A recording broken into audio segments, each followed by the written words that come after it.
TV audience. Today is Tuesday, January 10th. It's about 11.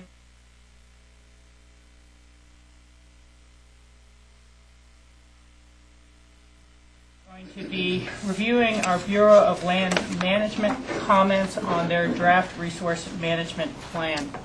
So we will have our staff just introduce yourselves for the record and take it away, kind of walk us through some of the changes and go from there. Yeah, Ellen Sassano, thank you. And Cindy. Okay.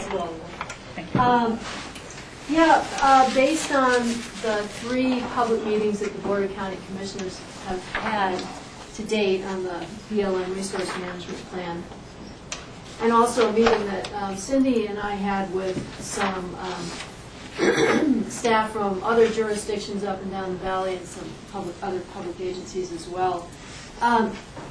There's been a real emphasis placed on the need to create balance between some of the sometimes competing uses on the BLM parcels that we have in the valley. And the parcels that are in particularly great need of balance are those that are in close proximity to communities and are undergoing a lot of development or recreation pressure. And those parcels include the Crown, Light Hill, Williams Hill, and the Arbany Mesa area up at the top of the Arbany Kittle parcel. Based on that, what we have heard loud and clear is the need to create that balance. Cindy and I created a hybrid alternative. It takes several aspects of the alternatives that are in the plan, particularly alternative C, which is the conservation alternative, and goes a step further, and we called it the carrying capacity alternative. I know you all have read the memo, so I won't go into great detail, but it recommends the need to develop parcel by parcel management plans for those parcels that I just identified, including the Crown in particular, with an emphasis on looking at carrying capacity as it relates to recreation and grazing, and also infrastructure that's available for each of those parcels, including parking and trailheads and the like, and developing some limitations on those uses so that the resources on the land, including wildlife habitat and intact ecosystems, can be the emphasis for management. And we've introduced a couple of other areas for discussion in that alternative, including, the notion of adaptive environmental management, which takes the carrying capacity analysis and then also applies the notion of monitoring uses on each of those properties and adjusting uses as necessary if they get out of balance. We also suggested in the carrying capacity alternative that there be some collaborative efforts between citizens and public agencies to develop those plans and ultimately enforce management on those parcels, because in the past there's been some difficulty in actually enforcing management decisions that are made. So that is the gist of the carrying capacity alternative. It also includes a winter core wildlife area designation, which would be a new designation. It's not currently included in the resource management plan. Basically, it would be either a separate management designation or an overlay with the intent of managing with the preservation of wildlife habitat and use as the main resource and focal point in areas where core wildlife characteristics exist. So that's maybe going into a little bit more detail than I need to, and we can take questions on the carrying capacity alternative that you may have. But in addition to that alternative that we've introduced, we have revised the land tenure section of the comments based on the discussion that we had at the January 3rd meeting with the board. And Dale Will is here to walk through those changes or any questions that you may have relating to them. And let's see, we also revised the air quality sections throughout the document to, again, to include that notion of an adaptive environmental management process, basically to monitor impacts on air quality and make adjustments to things like oil and gas development as necessary to ensure that air quality continues to be good. Let's see, is there anything else that we added that was significant? Lots of other changes. We did try to emphasize, place a little more emphasis on the economic aspect of the plan. And Cindy, is there anything else that you wanted to highlight? Yeah, I think what we tried to do is respond. We had a whole list of things that you had given us in our first meeting with you on the 6th, I think, and then on the 8th, listening to the public, and then again sitting down with the various communities and agencies and some citizens to talk about their feelings about the BLM management plan and the environmental impact statement. So we tried to address all of those. And I think Ellen hit the highlights, but I think what would be helpful for us today to make sure that we've covered everything is to kind of tell you how we approach that from a carrying capacity perspective. We kept hearing that over and over from everyone, the balance, and especially those parcels that are close to communities where the impact's the greatest. So we went back to our land use policies and our land use code, and we said, okay, what are the priorities, or what have been the priorities, or what are the stated priorities today of the Board of County Commissioners relative to some of these issues. And it's been consistent throughout the last 30 years that wildlife is number one as we approach a lot of our day-to-day land use reviews. So we, again, put wildlife as one of those most significant resources.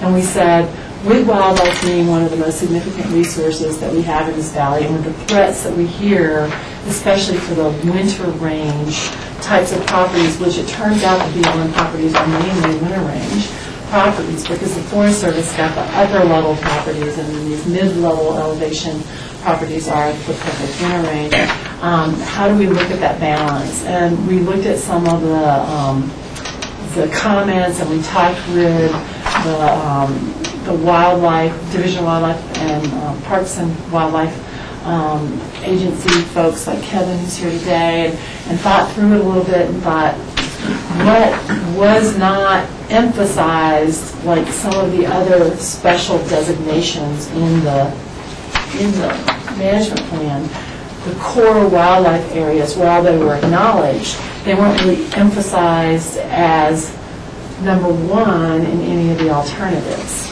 And so we got to the point where we said, okay, with these more sensitive properties, we think we really ought to look at wildlife as a huge priority, because we're in a position of potentially losing some of those wildlife habitat areas if we're not careful. But we also understand the great need for recreation close in to communities. And we thought that the approach the BLM initiated with the Crown was really a good approach, or at least a good initiation to that approach, but needed to be followed through. So we're kind of asking the BLM to do something that we're not sure they're going to be able to adapt to, but we're hoping that they will see that the lands that they are stewards of really do have these critical conflicts with a resource that could go away that's critical to the entire ecosystem throughout the valley, and then also to all the needs of the communities close by. And so we're asking them to basically pull out and say, this is a 20-year plan. So we need to look at this in a very adaptive management process so that we can see that we're offering as much as we can to the people who live here as well as preserving the wildlife values that are here. So that's kind of the approach we took, and we just need to hear back from you if you think we were on the right track with that. And we pulled from the adaptive environmental management process concept because that's a concept that's been really floating around with the federal agencies for quite a while. Years ago, Ellen and I went to a conference down in Green Junction where it was a collaborative, adaptive environmental approach. And then once again, we saw it noted in the air quality monitoring report that we got from Megan Williams as part of our research with the divisions, with Wilderness Workshop. She mentioned that Four Corners area that has a lot of oil and gas well development has implemented this approach in their resource management plan approach with the BLM, that it's voluntary, but the industry and the community and the BLM have come together to say, okay, what are our milestones and what are our measurements, and how can we work together to ensure that we don't go too far. And then there's we're learning different techniques in terms of how certain resources are measured and what that means. There's certain measurements in air quality that mean that there may be impacts to a resource versus there are impacts to a resource. And there are certain very quantitative measures that go along with that. And I think the one that we learned the most about maybe was the ozone, where there was a 0.5 measurement versus a 1.0 measurement, and one means there could be some impacts and one means there have already been some impacts. So what measurements you set up in this adaptive environmental management approach are really critical to each resource. We specifically said we think that that's a good approach, but didn't set any parameters for any of these specific areas because we think that that's something you have to do collaboratively with the agency and with the community. So we're just saying, BLM, we'd like you to look at this. We think our parameters as we draw them as Pitkin County are that wildlife's number one, recreation and the types of recreation and how that can work seasonally are all part of that, and we'd like you to take that approach in this 20-year plan so that it's more of an adaptive approach rather than just saying, hey, we're recommending this is a special recreation management area. We are recommending that this is an area to be studied in depth with the community and come up with a plan that incorporates all these concepts. And that's kind of what we learned in that last round. So that's sort of the overall approach, and we wondered if that was where you wanted us to go. And it's moving off. There are two main management designations in the plan right now. One is an SRMA and one's an ERMA. They're both focused on recreation as the main management objective. So we just moved off of that approach and said maybe recreation shouldn't be the number one priority management objective, although clearly it's an important objective. Last time we had this meeting, we kind of closed it without asking the public for comments, and we do have people here who've come to the meeting and patiently waited for us to finish our executive session. So what I'd like to do now, so that the board has those comments for our full consideration as we discuss it further, is to ask for any public comments or anyone who has come to the meeting who would like to offer additional insights or thoughts for us to consider. So if anyone is here who would like to contribute to this process of refining our comments, please say your piece. Just identify yourself for the record. Kevin, you're here on purpose here? Well, yeah, I mean, we've submitted our comments. Just identify yourself for the cameras. That's Kevin Wright, District Wildlife Manager, Colorado Parks and Wildlife.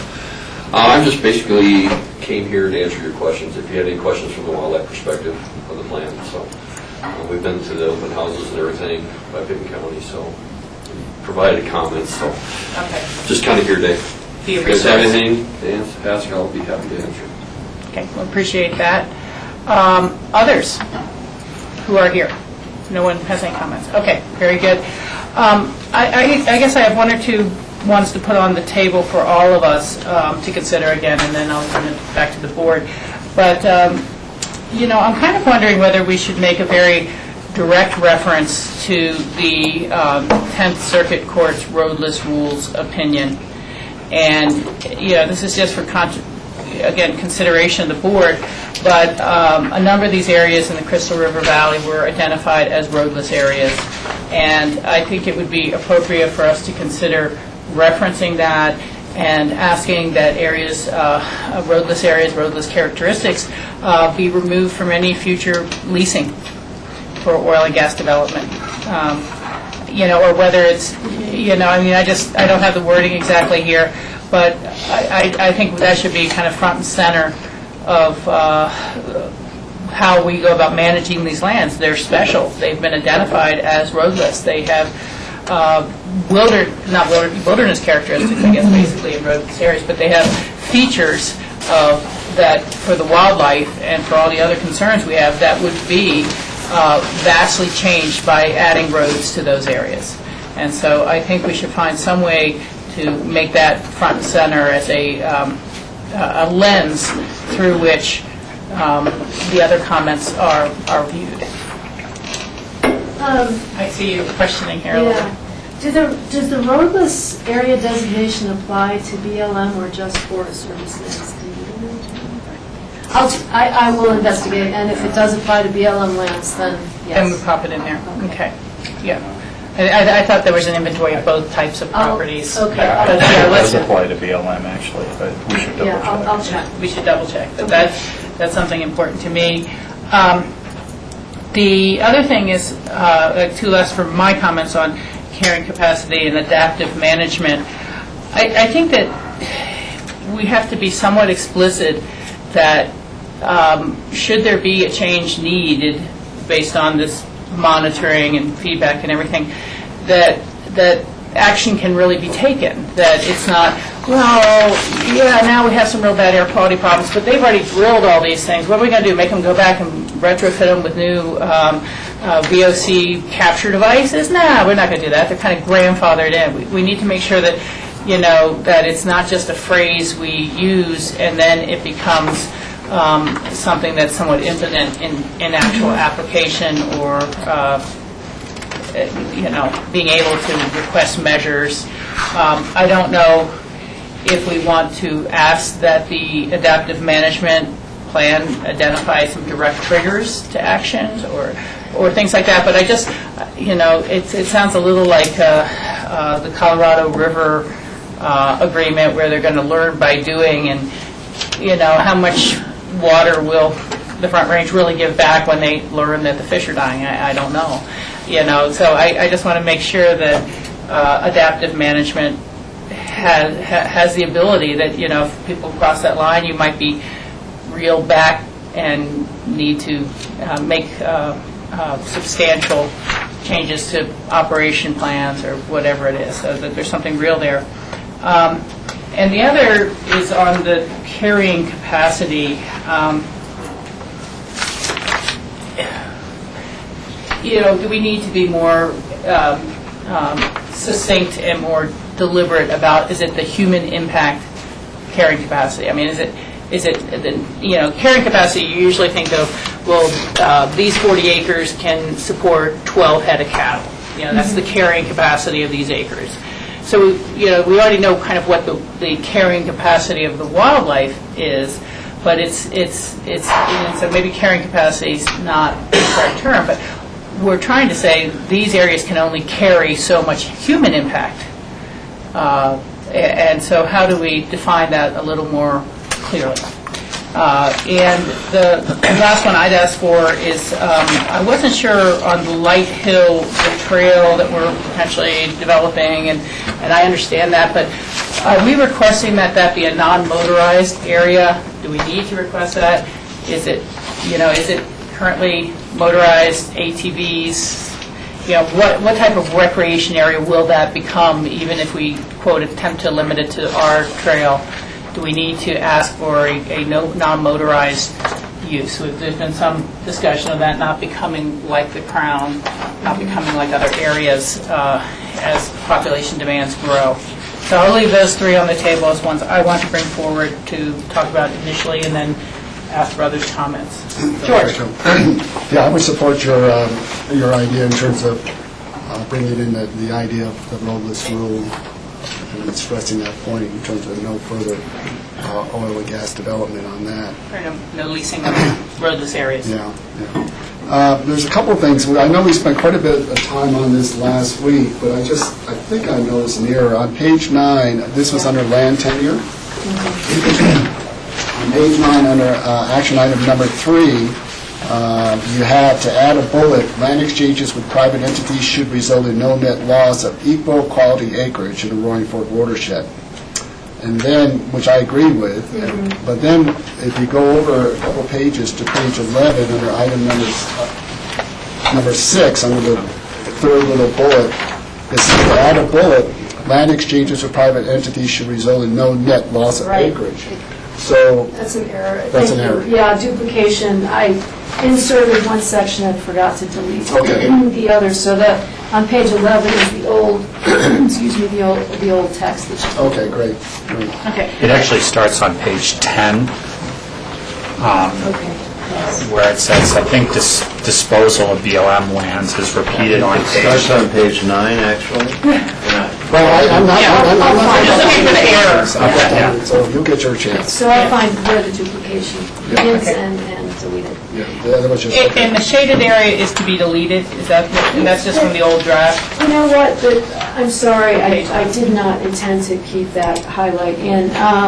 But a question is, I assume that we want to delete that, but I think that's what the decision was at the last meeting, was to not include the open space right. policy. That was my- They, if they'd like to submit that separately as a board, I think that that's fully their right. But we were saying it was not adopted by our board as our policy, and so we shouldn't reference it. We'll go ahead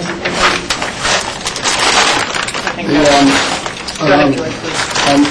When on page 19, when we have a discussion about the Crown, and we talk about the need to, we support delaying a management decision on the Crown until a citizen plan can be developed, which I totally support. My question or my concern is, how do we manage that property until the In the time, interim. in the interim? And I would like to see, because who knows how long that may take, that if we can implement some of these ideas immediately with the idea that they always sort of be tweaked if necessary. So, for example, winter closure should go into place immediately. Perhaps looking at the original citizens groups' recommendations in terms of 2 zones. Zone 1 would be allowed for motorized vehicles, and Zone 2 would be no motorization. The idea of no new trails being created, no new bandit trails, etc. So as an interim step until we're able to formulate this new subcommittee to really look at it, because otherwise this could be several years and it could be continued damage down to impacts on the ground. Yeah, there was actually a recommendation made by staff after the packet went out that we have a fallback recommendation for management in the event that, well, perhaps to utilize in the interim until a new plan is developed, and/or in the event that the BLM doesn't accept our recommendation for a different type of management prescription. And in that case, we might want to fall back to the extensive recreation management area for the Crown and the other areas we've identified. That management plan at least, or management decision at least, manages for more than just the recreation aspect. It manages for other resources as well. So I think it's a good idea to talk about how the Crown should be managed in the interim until a new plan is developed. But also we may want to have a fallback recommendation for an ERMA designation in the event that they don't accept our recommendation for a carrying capacity management approach. Okay.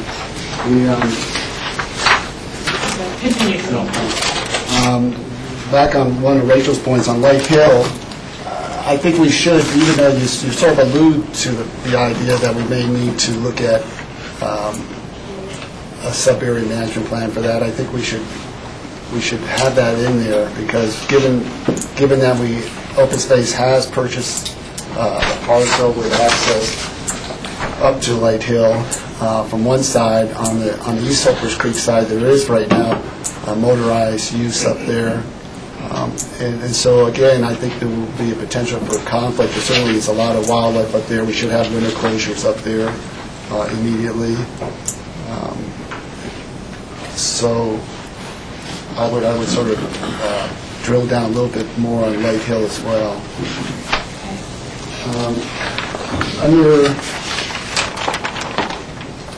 Under some of the comments from some of the other departments here, we had GR's comments from the engineering, and that's near the end. I believe it's the last attachment. And what GR was doing was he was referring mainly to the Crown and to Thompson Creek in terms of some of the impacts, and he was talking about if you looked at alternative D, which is development, what would be some of the consequences. And I would like to turn that around. It's almost like he's suggesting, well, alternative D would be okay, but you have to consider what may have to happen to take into account these impacts. I would rather flip that a little bit and say alternative D is not acceptable because of these reasons.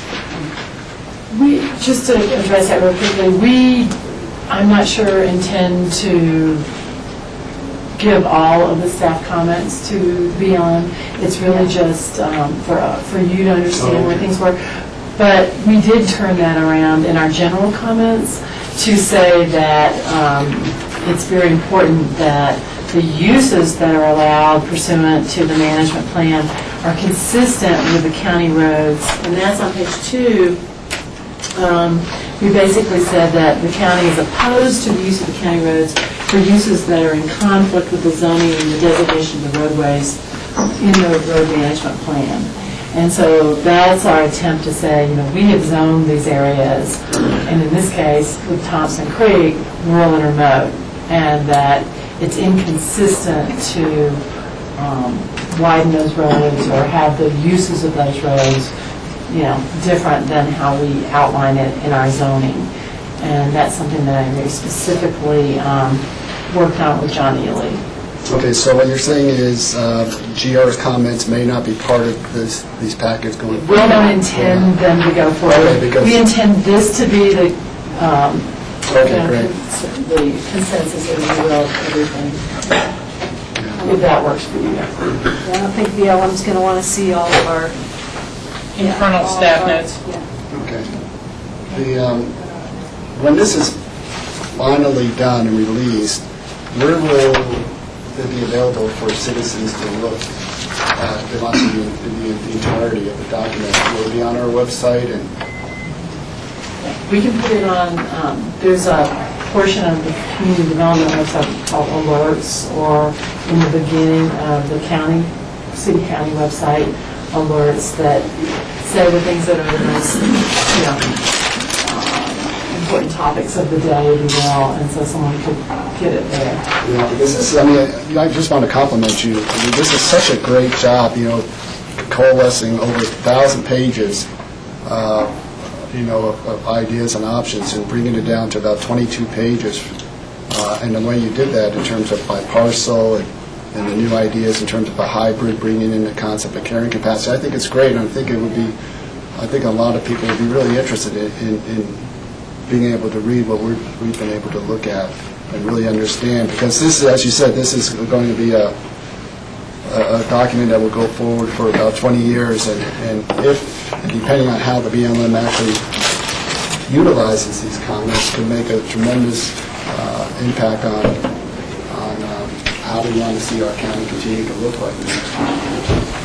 And just to add to that, the extension of the month really was helpful for us because we got to do what we should have done, which was sit down with the other jurisdictions, and I feel like we're on the same page. And so now there's a lot more consistency, up and down the valley. So the BLM will hear that from Inwood County, from Pickens County, from BOCC. There are little tweaks here and there that different groups want, but I think there's a generalized thing. Great, thanks. Okay, thank you. Rob? Yeah, can I just first be clear on the duplication in here, just so that we're all on the same page? The way I see it is starting on page 9, where it says Pickens County's open space and trails. First of all, we talked about removing that. Right. But the next sentence, I think, needs to be kept, where it says, finally, the plan should also acknowledge Pickens County does not recognize development rights for lands leaving public ownership. We're including that. But where it says, then the next sentence, it says, federal public lands comprise some 83%. That's where we started on page 7. So that's Got a little cut and paste that's problem going on here. deleting, going down from page 9 all the way. Everything is deleted all the way to Pickens County emergency management comments. Excellent, thank you. Yeah, that, exactly. Just so we're all on the same page there, that's all duplication without edits, that second part that we're deleting. Thank you. Okay, thank you. Okay. Just want to make sure, so we're not editing what we've already edited. Okay. It's just some quick Yeah, continue. comments, little things. Page 2, section 6. And I keep on bringing this up. I'm always going to come back to the benefits of tourism and the economy and how we describe this. And I like what you've got here, but I still think, when you talk about 53% of employment in Pickens County based on the tourism, I think we really have to see the secondary level of employment and somehow find a way for all these documents that we do to word the fact that I don't know anybody who's not involved or doesn't get part of their income, at least from 1 or 2 tiers of, degrees of separation from the tourism industry. If you're a car mechanic, you're getting business from the tourism industry. If you're a lawyer, you're getting business from the tourism industry. If if you're a county commissioner, you're getting business from the tourism. So somehow we need, whether it's in this document or moving forward, we need to have a decisive paragraph that we use all the time. And every time I read these, I'm like, we're not going far enough to describe what we want to describe here. And the numbers are based on federal employment data that we could, clearly associate. We don't have a good model right now, I think, to take that next step, but we could... And it may not be for this document, but I think we need that because I always come back to it, and I think it really accentuates our point that, our sales tax dollars, if it's sales tax for the grocery store, for a local, the local's here because of the, somehow they're with the tourism industry. Anyway, and that's just a general broad comment. I do want to take just one more stab on the top of page 8, and I can quit after I at least say my piece here where it says the loss of federal land within Pickens County. This is the second line, halfway through the second line. The loss of federal land within Pickens County has potential to harm the health and welfare of Pickens County residents and visitors. I would input, and I like what you've done with the rest of the sentence, the loss of federal land with Pickens County has the potential to negatively affect the quality of life of Pickens County residents and visitors. I'm just throwing that on the table. I still think that harm the health and welfare is a very strong word when we're talking about land tenure exchanges. I totally agree that it has the potential to affect the quality of life, and that may involve health and welfare, but when we're talking about, so I'll throw that out, and Rachel can bring it up in a recap. In the last bullet of paragraph 3, which we had a lot of debate over, I really like how you've changed this, and I think it takes on a lot of sentiment of all of us, of a lot of us across the board here. I would add the word, I would make two changes to this. Right now it says, And I'm sorry, one more time, what page were you on? this is page 9, section 3, the last bullet. Okay. To add a bullet. The land exchanges with private entities should result in no net loss of equal quality acreage in the Roaring Fork watershed, or alternatively, no net loss of public benefit for its citizens of Pickens County. I'm assuming that should be comma, or public access for a geographical region. The first change that I would make is the last two ors, I would reverse them. I would say, or public access of geographical region, or alternatively, no net loss of public benefit for the citizens of Pickens County, because that's really kind of the catch-all, is no net losses of public benefit.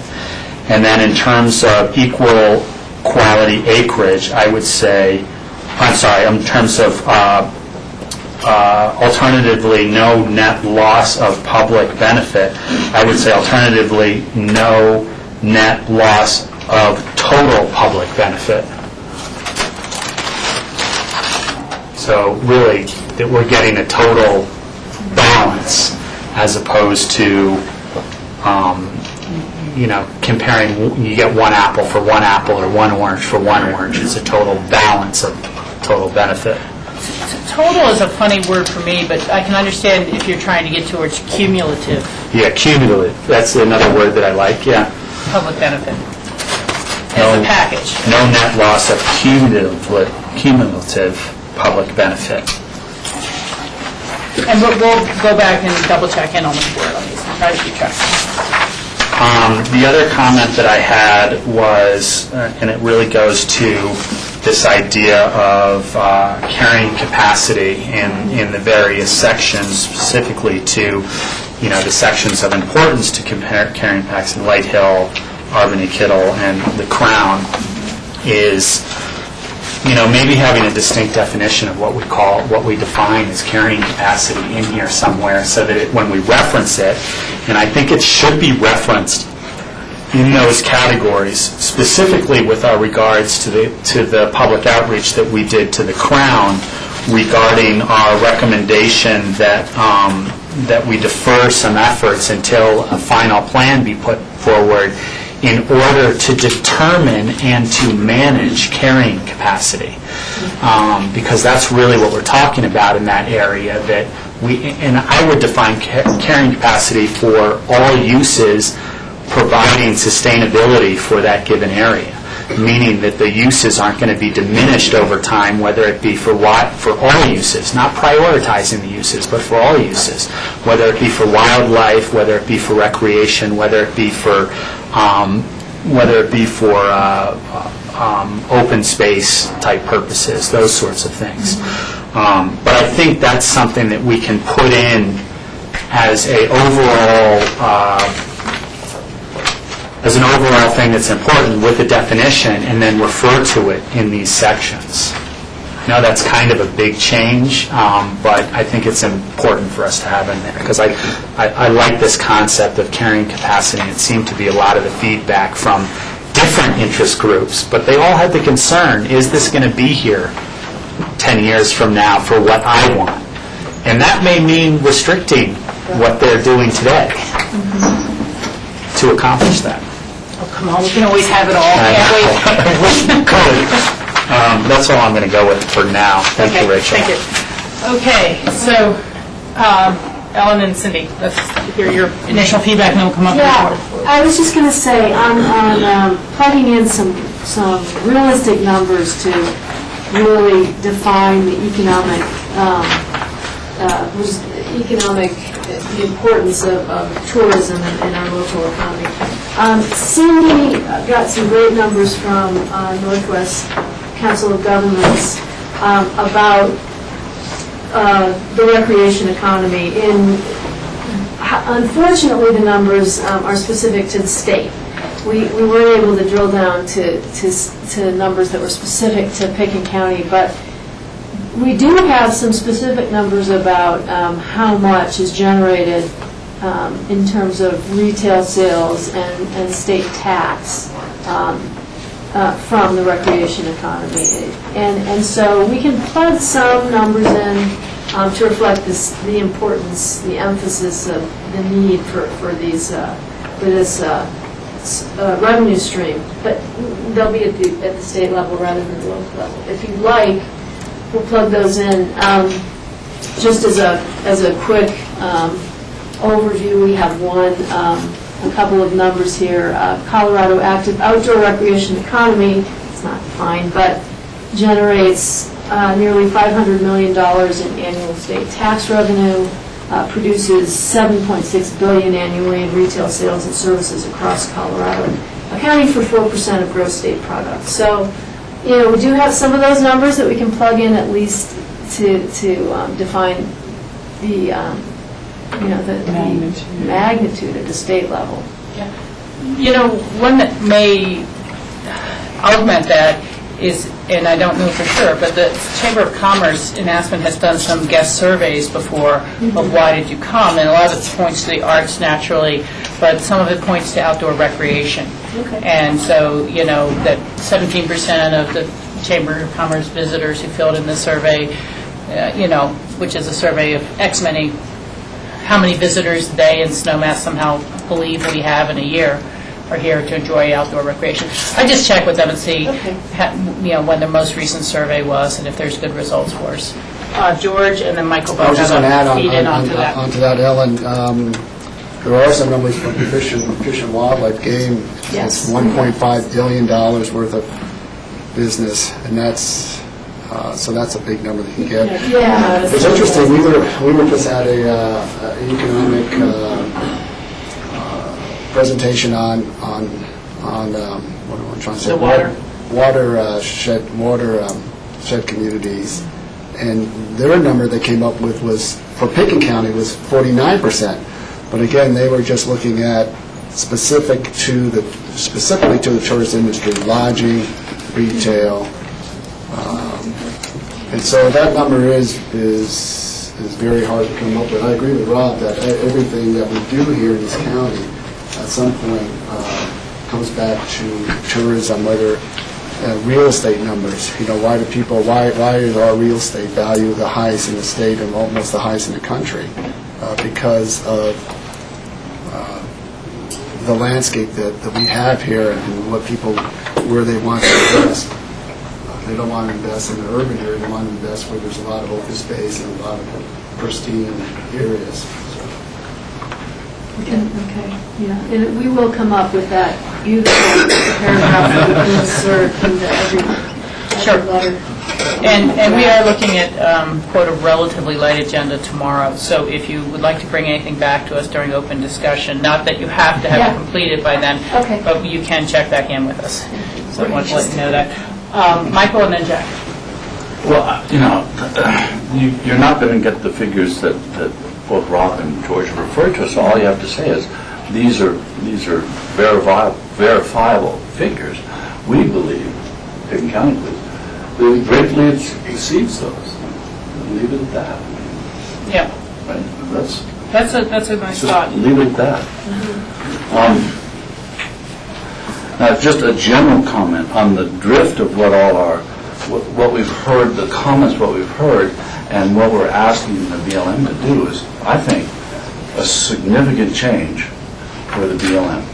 And we should make that explicit.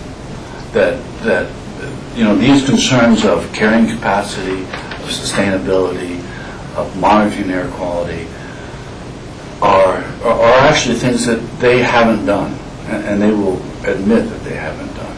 And so the implication is that the BLM needs to staff up, essentially, because if you damage these properties, they remain damaged forever.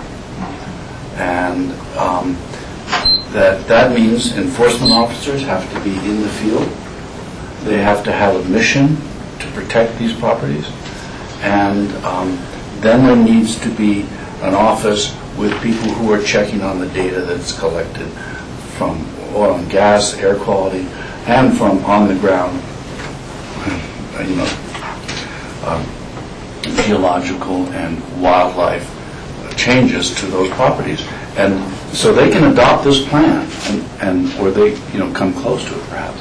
But it doesn't really mean very much unless they have the capacity to fulfill what we are asking for in our requests. And so I think we need to have some statement, either a concluding statement or a preface, to say we see the nature of the BLM, given the increased use from, when was the last plan, in 1986, to today, as being significantly different.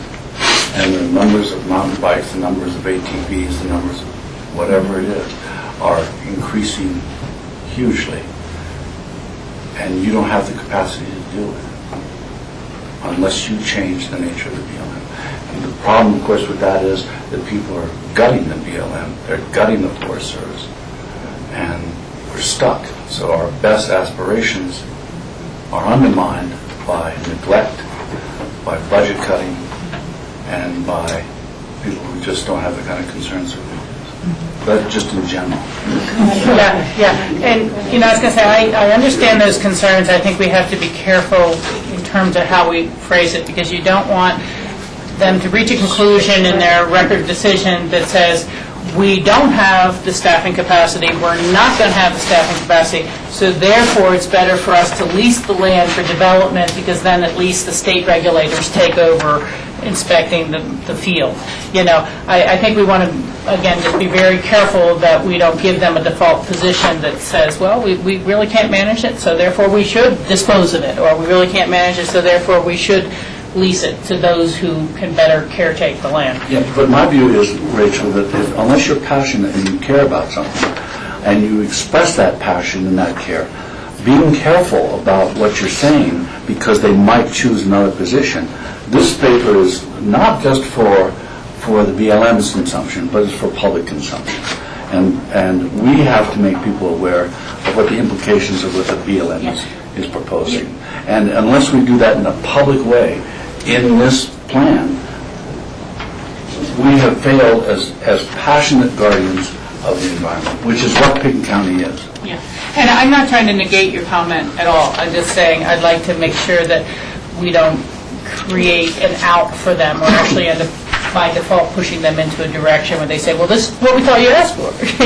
Now they'll be well managed by these people we just leased it to. So that's all. And did you have other comments, or we can come back to you, Michael? Okay, Jack then was in line. Yeah, thank you. First of all, I would certainly agree with the comments complimenting staff on the volume of work they had to go through to get to the volume they created. All about paper.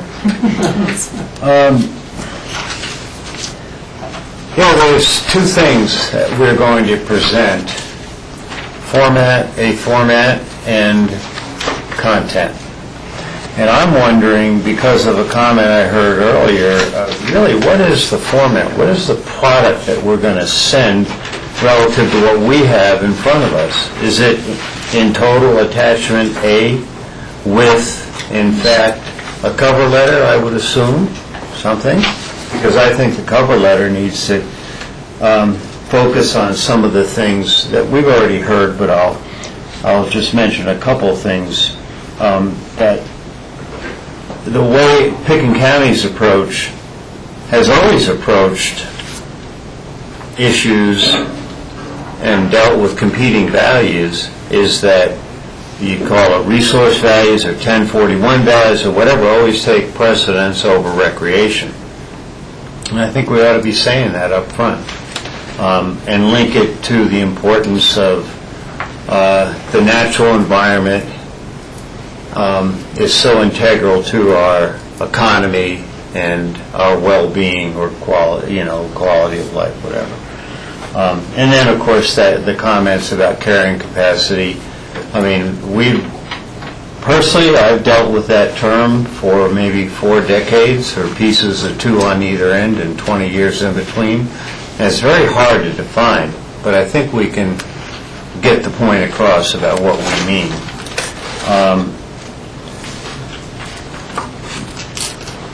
third, I very much like the concept of the CC alternative, but timing is everything, and some of the things we've heard here, and even the last comment with Michael and Rachel, great idea, but we'll never be able to staff that, and we don't have time to do that, and this is the document, and we want your comments on this document, so we've got to be very articulate as we have, and focusing on this, but and somehow be able to link where we think this other process ought to go, the citizen process, it's how we present that idea. Because it looks like just, if you look on the surface, it's just more work for them and more time and more money, and, well, we know all about the federal government, so we won't further that conversation. But when we look at what is attachment A, and I've mentioned that, when we look at the back on page 26, we have attachments. Now, are not at least some of these attachments going? I mean, the air quality stuff is undoubtable. The air quality will go... Management? Emergency management? We pretty much incorporated Oh, okay. all that we felt. Well, and I really don't want to go through, Yeah, a few of them will... I really wanted to make sure that the total product that's in draft form now, draft is removed and it's sent in, because that, they even admit they haven't approached that issue, and that goes back a long time.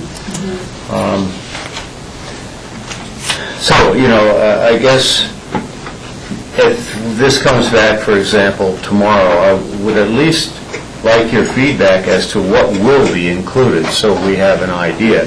For example, the comments, Pickens County open space and trail comments, haven't they been incorporated? They have Pretty much in any total. discussion about land tenure. It would be my thought, and we can ask Dale, but that they would be submitting their own comments. We've incorporated all the specifics about specific trails and specific uses on properties, but it might be best to take those attachments out and have open space and trails submit their own specifics. And same with the environmental health comments. I would think that those would come out because those have been included. The public works, engineering, those would come out.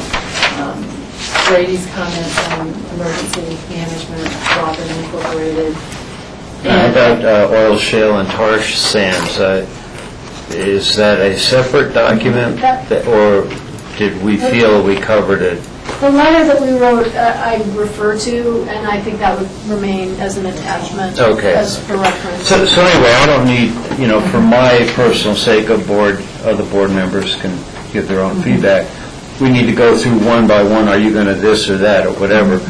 But there is, a format to all of this. And for example, as we just heard, we're not going to include the open space policy, but their comments on trails that, what I think they should not, I suggest they do not do, is be redundant about what, because when I looked at this attachment back here in open space, attachment 7, it looked considerably like the comments we have in here. So that should not be their comments. If they want to send their policy in a separate document, I just don't see them taking our comments, these are our comments, and forwarding them as theirs. Well, they helped us form the comments. I understand, but these are our comments. Right. We have, if you accept those comments, we have accepted those as generalized Pickens County comments, but quite frankly, I think the way that these assessments go, it doesn't hurt for the BLM to have those comments several times. Oh, okay. Yeah, well, I never thought of being redundant, but If open space chooses to... if it adds strength to, some of the points, in particular about parcels, that they are very well versed in, that's important. Okay, so let's go just quickly to a couple comments. As far as on page 3 and Rob's 53% of employment and Michael's feedback, I agree with Michael. I just don't think we have the time or the ability to consolidate a bunch of statistics in this well-written paragraph, that you hope to come up with. Because then, what's the source, et cetera. But if this 53% is directly out of state statistics, I think you could say something to the effect of 53% of primary employment plus significant amount of ancillary, or whatever that term is, employment throughout the county. The ripple effect is what we're really talking about. And because unless we create a separate document of economics, which is a whole other thing, we're not going to be able to get that whole point across. Now, on page 5, alternative C for other parcels, the second to last sentence says incorporate aspects of alternative B and D. I thought D was the development alternative. Is there anything in there that we really can bite on? I included that because I believe there were actually some aspects from D that open space and trails refer to, very specific aspects. Well, maybe they could help Put the us very specific aspects in rather than leave it broad enough that people think we like a lot of the D. Okay. Let's just get real specific. We like these aspects of D. I think what they did is, we can refer to some of their charts and stuff, but it's my understanding that a lot of that were the specifics with what they call stipulations and how development is managed in the oil and gas world. It's Okay. surface. But again, let's just Okay. get very specific about which aspects of D we can Okay. support, but not leave it too broad-based. Yeah, page 8, at the top, Rob already brought this up. I'm going to agree with him about health and welfare. To me, when I think of health and welfare and the job that we do as commissioners, we understand it in a broad sense, whether it's health and human services or protecting the land, Well, let's ask Rob to repeat. but the diminishing language. this Yeah, let's ask Rob to repeat the language he had for that and then check in with the... quality of life. Okay. Want me to read Yeah, that? read what you had. The loss of federal land within Pickens County has the potential to negatively affect the quality of life of Pickens County residents and visitors and undermine the values of its ongoing investment in open space and trails program. Michael? Well, you can change that to, has the potential to harm the benefits Pickens County residents derive from public land. Okay. Potential to harm the quality of life. Well, I'm not saying quality of life, I'm saying people, you can agree that there are benefits from having public land. So with less public land, in theory, you have the potential to harm the benefits that Pickens County residents derive from the use of public land. So Michael's finding a way to get rid of the word health and welfare. And quality. But no, quality of life's not in there yet. We may include that. But so Michael's found a different way to get rid of the terms health and welfare. I like that as well, but I just also like the term quality of life in there. To harm the benefits, that we derive from the public lands, whatever, and diminish the quality of life for Pickens County residents, or negatively impact. So we combine both ideas in one sentence. Yeah, staff could work on that without us specifically wordsmithing, because they'll have to see it flow. Yeah, and see The how. biggest problem that I had was the health and welfare Right. and how that gets interpreted. So if we can move that one out, we'll use it. Okay. Yeah, and Okay. I appreciate that. Okay, so we've gotten that one kind of direction to staff on that. Okay. I hate to be mundane on page 17. At the top, the first paragraph, second sentence above, it says portion of the parcel that extends, it's plural. Sorry, but, you might not have caught that. Page 17, I'm sorry, I'm not in the right. Page 17, first paragraph, above Woody Creek parcel.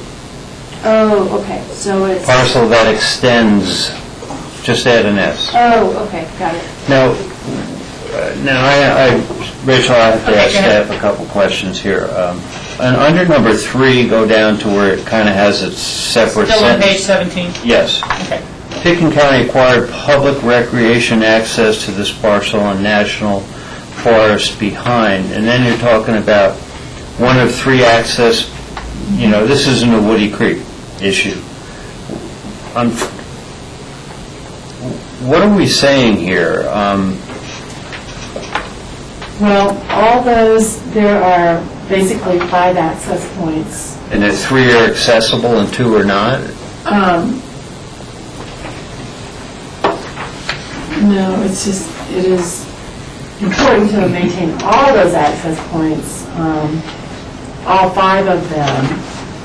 And this is one of 3 that rely on the BLM for the specific access to further federal lands. Well, what I'm not clear in reading this is it says Picken County acquired public recreational access to this parcel.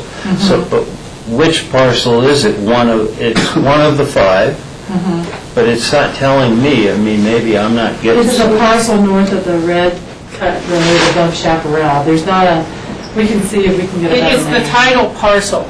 So I think that 3 Okay, so- parcel north of Red Road cut above Chaparral, I think what Jack is saying is perhaps we should restate the parcel name Okay. within the body of what you're requesting.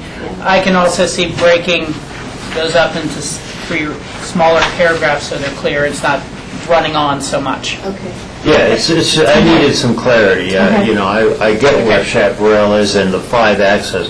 I think it does add clarity. Gone through. Okay, page 18, under Light Hill. Third sentence. We believe that these attributes warrant a resource management designation now or in the near future. I would personally, I think, unless someone can convince me otherwise, get rid of or in the near future. We need them now. Yeah, we can, is everyone okay dropping the or in the near future? Okay. Keep going, Jack. Okay, then we have, and I'm almost done here, we've mentioned 4 times in different parcels, whether it was on Light Hill, whether it is in the Crown, Albany, Kittle, etc. We talk about parking areas. Now, has the board determined, I mean, do we agree with basically participating and creating parking in numerous places? Cindy, if you want to... Well, in my mind, that's part of those parcel-specific plans. When you get to carrying capacity, if you get to a point and you say, we really only need X amount of humans per day in this area, you would size your parking appropriately, probably. That would be one of those decision points, but we try to address the general comments as it's an issue, because right now people are creating their own parking spots, damaging the Prince Creek Road. drainage.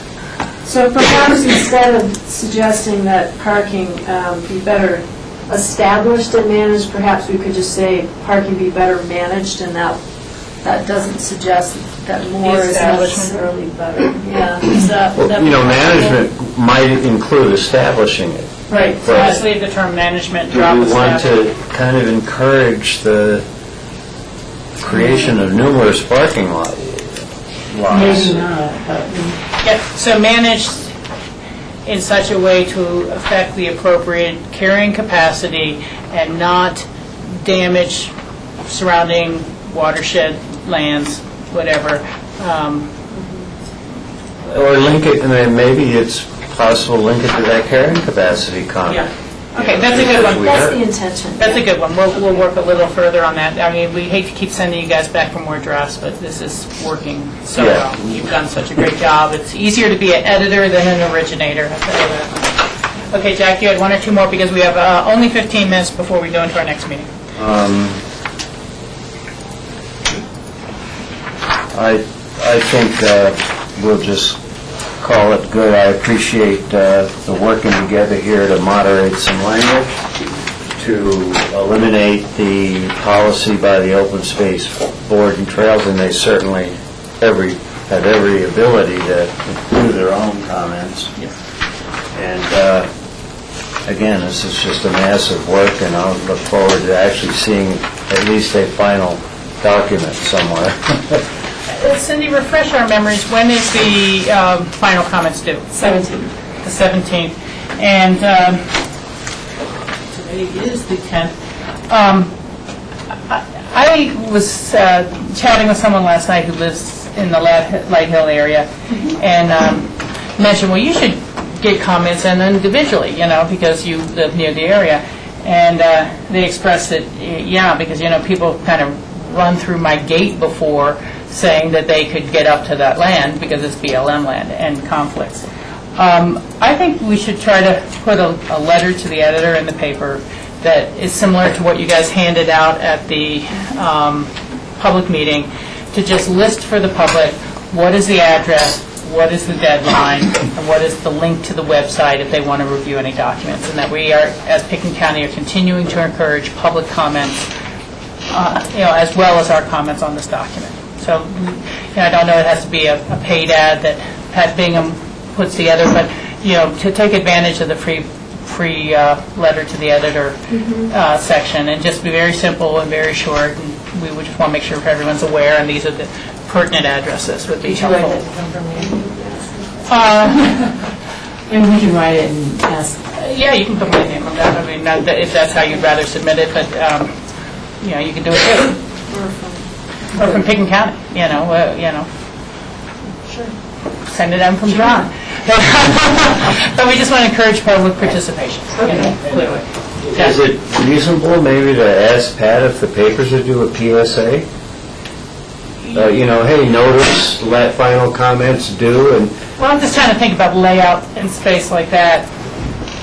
the layout, this is about 2 sentences. Well, we can talk to Pat and see if there's other ways to get this information out there as well. But at the very least, the letters to the editor columns are there. Let me come back. You've heard a couple of comments. I didn't get a chance to check in on the full board. We got rid of the health and welfare issue. Page 9, reversing the order of the two comments. I thought it made sense. Do you want to restate that again, Rob? Page 9. It would read, land exchanges with private entities should result in no net loss of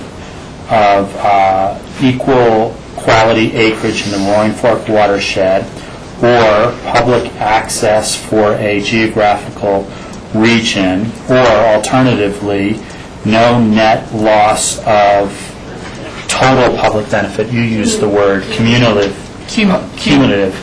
public benefit for the citizens of Pickens County. Yeah. So we're just okay reversing the order of this 2 second clauses. That sounds good. I'm not seeing any objection. And so that takes care of the other two things I had on my sheet. Did anyone else? Yes, Jack? I have a question on, I don't see a date here. There's an attachment from Dale that sent him, I guess, Mr. Isaac Pittman on grazing permit renewals. Which attachment is it, number? Get that real quick. It's at the top of the page. It's on, should be on the top. Oh, attachment 5, yeah, I should have noticed that. Is this all we need to say about grazing? And I guess the second question I'd ask is, Dale, focused in, and it really looks like this is grazing relative to Rocky Mountain big sheep, bighorn sheep and all of that. Well, are there any other areas that we want to comment about grazing? Page 7 does include a paragraph on grazing. Oh, that was the general. And we did, that was the only area we covered it. It was general, but there were actually some specific recommendations, and those did come from Open Space and Trails directly. Okay, so, and then in fact, you've combined some of those comments in here, and refer to that section from the 1,000-page document. Okay, good. Yeah, right. And is there any validity to adding attachment 4 as that great example of our investment in our natural resources? That one I would include Yeah. for sure. I think hope so. It's really great, definitive. Okay, well, Thank you. everyone has had a chance to hear our comments who's attending from either our staff or the public. I would ask one more time, are there any additional comments or, things you'd like to say to get on the record about our comments now? I'll just do one more just real quick. Here, Kevin, identify yourself again. I didn't have time to go through all this in detail, just been too busy, but I think on page 18, we asked for a total closure of Williams Hill. We went to, said April 15th, and you should probably read April 30th. Thank you. That's just a minor deal. They would just have taxes on their minds, I'm sure. Okay, I screwed up in that my own letter, so. yeah, no, thank you very much on that. Anything else? And like you said, no. Appreciate everyone's participation, very much so. And any other final wrap-up comments from the board members? Did you guys have any questions or clarifications on anything we just finished dumping on your desk there? Just very quickly, I think Michael brought up a really good point about how we work together as a community on a lot of these issues going forward. And I think the trend today at every meeting that I go to, be it a watershed collaborative or a forest roundtable collaborative or anyone, is that no one has enough resources to make all of this work properly, and that it's going to be a community-wide effort with counties and cities and forests and BLM and everyone involved, and citizens involved. So this was written with sort of the thought that we're participants, and hopefully that is the sentiment of the board. Because I think we're all going to have to be unique participants. Obviously, I think that we want to be a part of the establishment of how these parcels get used. I think that's a great comment, Cindy, if you want to kind of weave it into the comments more formally, that, hopefully this approach is looked at as we are participants, we anticipate being ongoing participants, we understand the shortages all face economically, but hopefully we all recognize the tremendous significance and importance of getting it right, or whatever you'd like to say, but, you can bring that back to us again, take a little bit Maybe of the cover memo. Yeah, cover memo, something like that. Without opening the door for funding by us. You never know. You ask for partnerships, you got to put something on the table. I think it's a big part of things. Is there anything else? I didn't want to shorten it.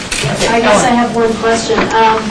I don't know how realistic it is for us to make changes and get this back to you before it goes out. So we'll, I'm looking at John, we'll look, the 17th is, today is the 10th, so the 17th is a week from today, so Tuesday.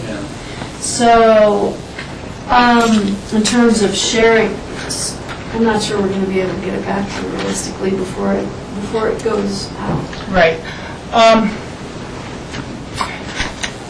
How would you like us to proceed?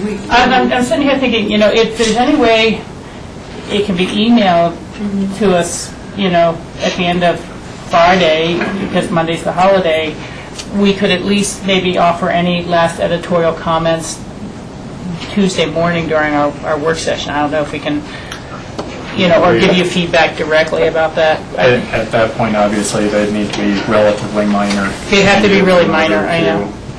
And is electronic submission, I assume, okay with that? Yeah.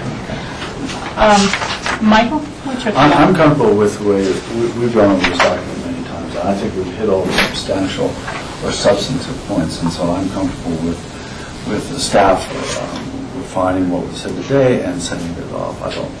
I don't feel necessary with that. For the chair's signature. Is that how you'd like to leave it? So my assumption is it comes from the board. Oh, yeah. Yeah. The cover letter signatures. Okay. Is that a chairman signature or 5 of us? I think it's a substantial document. It is a substantial document. If we could for sure catch all of you. If it can happen. Yeah, I don't want to hang ourselves up on the signatures. If it's an electronic submission, would you have all of our signatures electronically on file? Yeah, Oh, if you would authorize us to use your electronic signatures, we can do that. Okay. Yeah, I'm comfortable agreeing with Michael. I am too. To see it, would just request spell check, punctuate, the things that Jack is not good at. Absolutely, so. Yes, and this has been just a tremendous piece of work. It's been actually, Yeah, so we'll carry that on, and that is the end of the BLM Draft Resource Management Plan document, and then you'll get that letter to the editor and to solicit additional public comment. That's really helpful. thank you all. Thank you for all your work. We have a few minutes, we can take a break before we start the next agenda item. Okay, we'll see what's happening. Thank you, Dresser, it's going great. That was sure a good idea to pound that lunch if we needed it. Yeah. As if we didn't know. Wink, wink, right? Yeah, I know both of those two items. So. Paper upstairs.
Grassroots, are we on?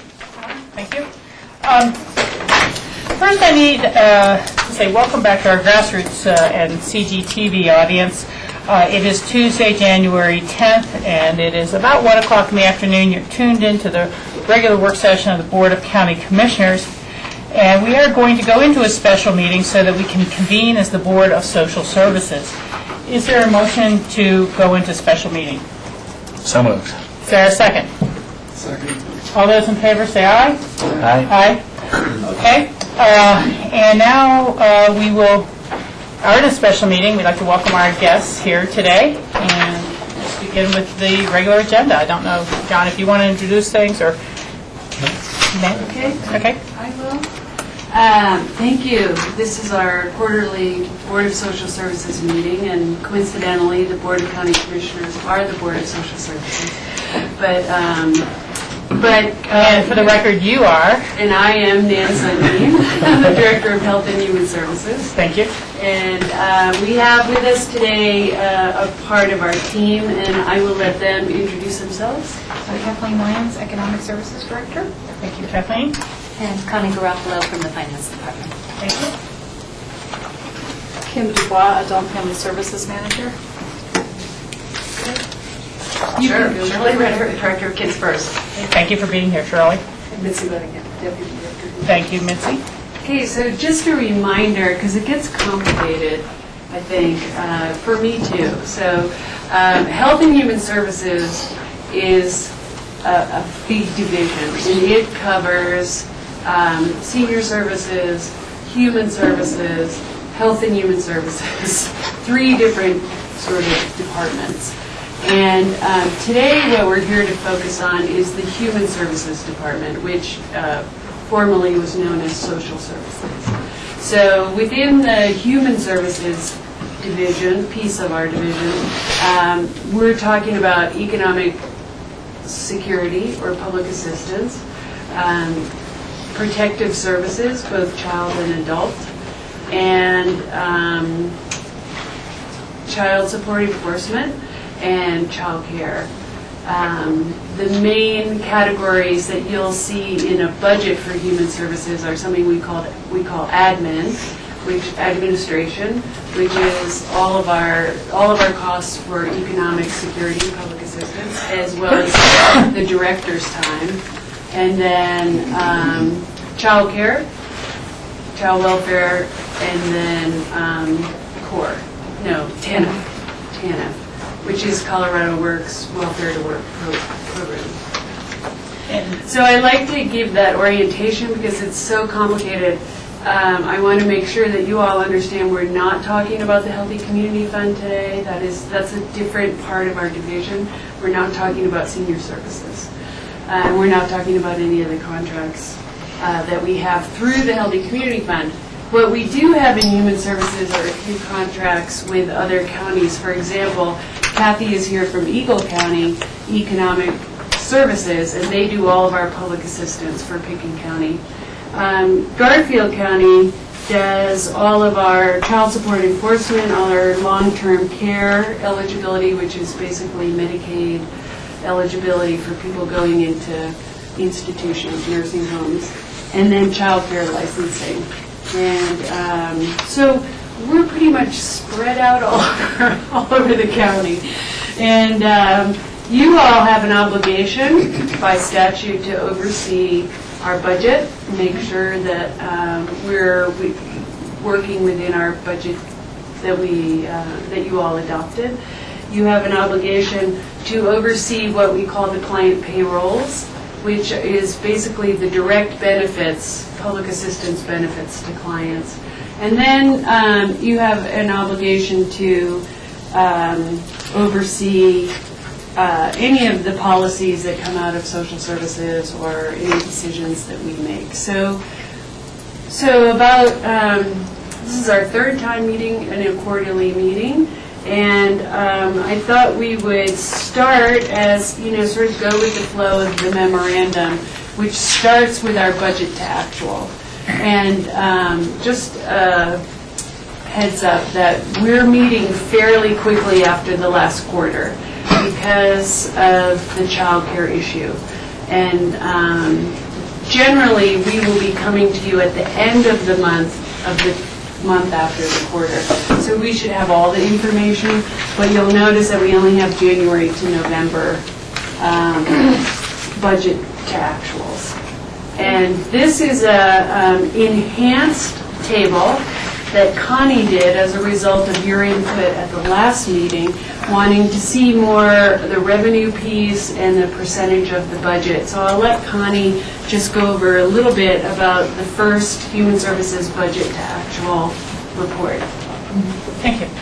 When we had our last meeting with the Board of Social Services, we only showed the expenditure side for these 5 different categories. And we do get an allocation from the state with state money and federal money for these different categories. But looking at only the expenditure side doesn't show you the full picture. There are times when we have far overspent our expenditure budget. However, we've received additional revenues to compensate for that. So that's why we added in a few more lines. Hopefully it doesn't make it more confusing, but just shows you a more complete picture. On the admin side, which as Nan mentioned, includes many different programs, including LEAP and let's see, old age pension, aid for needy and disabled. There are many different programs rolled up in there, in addition to our own county administrative costs. So as you can see, we are under budget on the expenditure side. The revenues are keeping track, and we're in good shape as far as budget goes on the admin side. To complicate matters in this picture, we also have the state, which is on a different fiscal year. So while we're looking at a calendar year for our own budget and expenditures, the state goes from July through June. In the summer, the state goes through a closeout and mitigation process where we are sometimes covered for over expenditures in some of these areas. So when we look at our full calendar year, you're really getting a mix of things that happened in the prior state fiscal year that we have either been mitigated for or not, and then our continuing expenditures into the new state fiscal year. Okay. Rob? Yeah, I'm going to just ask some questions to understand this chart, first of all. And I think I get the remaining budget part, which to me is the most important part, but my first question is, the budget, is that for the full annual year, or is that for the 11-month period of time? It's for the full year. So that's for the full year, even though the year-to-date is the 11-month period of time. That's right. So, and then my next question is, I'm used to seeing revenues as positive numbers and expenditures as negative numbers. So can you explain why it's set up as revenues as negative numbers and expenditures as positive numbers? In our accounting, that's how we do it. That's how it goes into our financial system. I can switch it for our next meeting. Okay, so this is how it goes into your financial system. But really what we're looking at here is that our revenue, we bring in $203,000. That's correct. We've expended, I'm looking at the first admin budget, and we've expended, our budget for expenditures is $398,000, which would mean that we've overspent, or our budget is planning for an overspending of $195,000. So I just want to make sure that I'm reading that right. Yes. Revenues are money into our bank accounts, even though it's a negative number here, and expenditures are monies out of our bank account. That's correct. Okay. I agree with that, and and maybe a little, because I was looking at that too, going, wait a second. Because the net's positive as well, even though it's, some things so positive, some negative. But has it always been the intent that the expenses, again, just saying admin, of the expenditures match revenue? Because I know the state assists with backfilling some of your admin costs, but not all of it. And so we had already budgeted some out of our general fund to be our share of the maintenance of effort and expense. So that's where this is also a little deceptive as well, because it would look like to someone coming in cold without everyone's explanations that we're $195,000 over budget, whereas at least some of that amount was budgeted expenses from the general fund and is our obligation to match the state revenues for admin.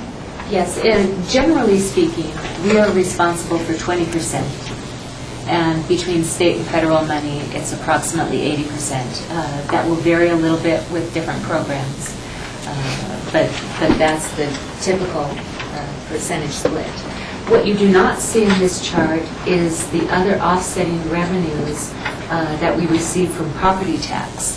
So there is part of the general fund mill levy that we set aside for human services or all of the different social services programs. So this is only showing the program areas as the state sees the program areas. They have an admin allocation, a child care allocation, a child welfare allocation, and so on. So it's looking at them in the blocks that the state looks at them. Okay, so, and, you know, I kind of look at spreadsheets like this as constantly evolving, and, you know, as we go forward. So would it be appropriate to then title those state revenue down the line, even if it's a pass-through from the feds? I mean, is that... We could do that, Okay. or I could also add in another area that shows county revenue through property tax. It's hard to know how much more I should add if it just makes it more or less confusing. So I appreciate the comments. Well, I could see making that against state revenue, because otherwise, who knows, people would assume that's our Picken County property tax revenue or something. And then I would just turn it back to the board. Is it make it easier to track if we also include what was our budgeted admin, or from our Social Security, Human Services tax, Social Services tax that's within the Picken County General Fund budget?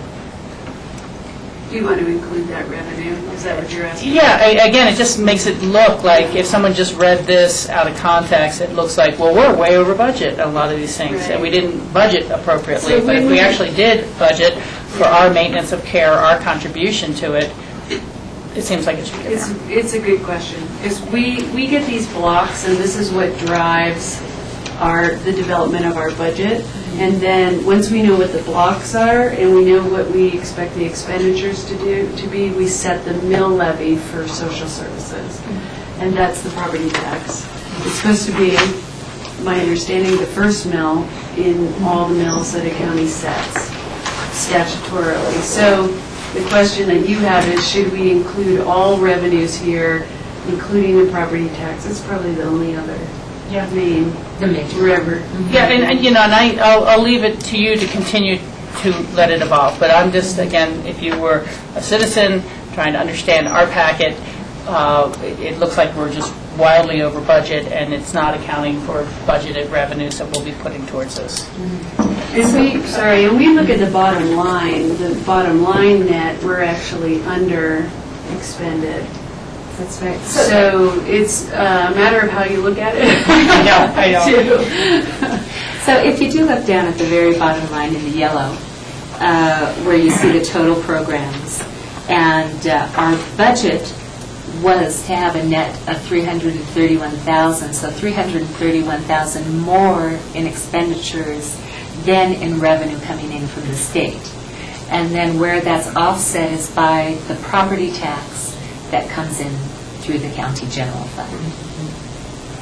So that was our budget. However, if you continue on, the year-to-date actuals, the net is $156,000. The remaining budget is $175,000. So this is showing you that net, we are $175,000 better than our budget. Part of this is due to increased revenues. You'll see on the yellow revenue line that we are $75,000 over in revenue. We've received an additional $75,000 in revenue. That's mainly due to the child care extra allocation that we were able to buy from Eagle County, which made a huge difference for us. So we have extra revenues. Our expenditures, we are underspent by about $99,000.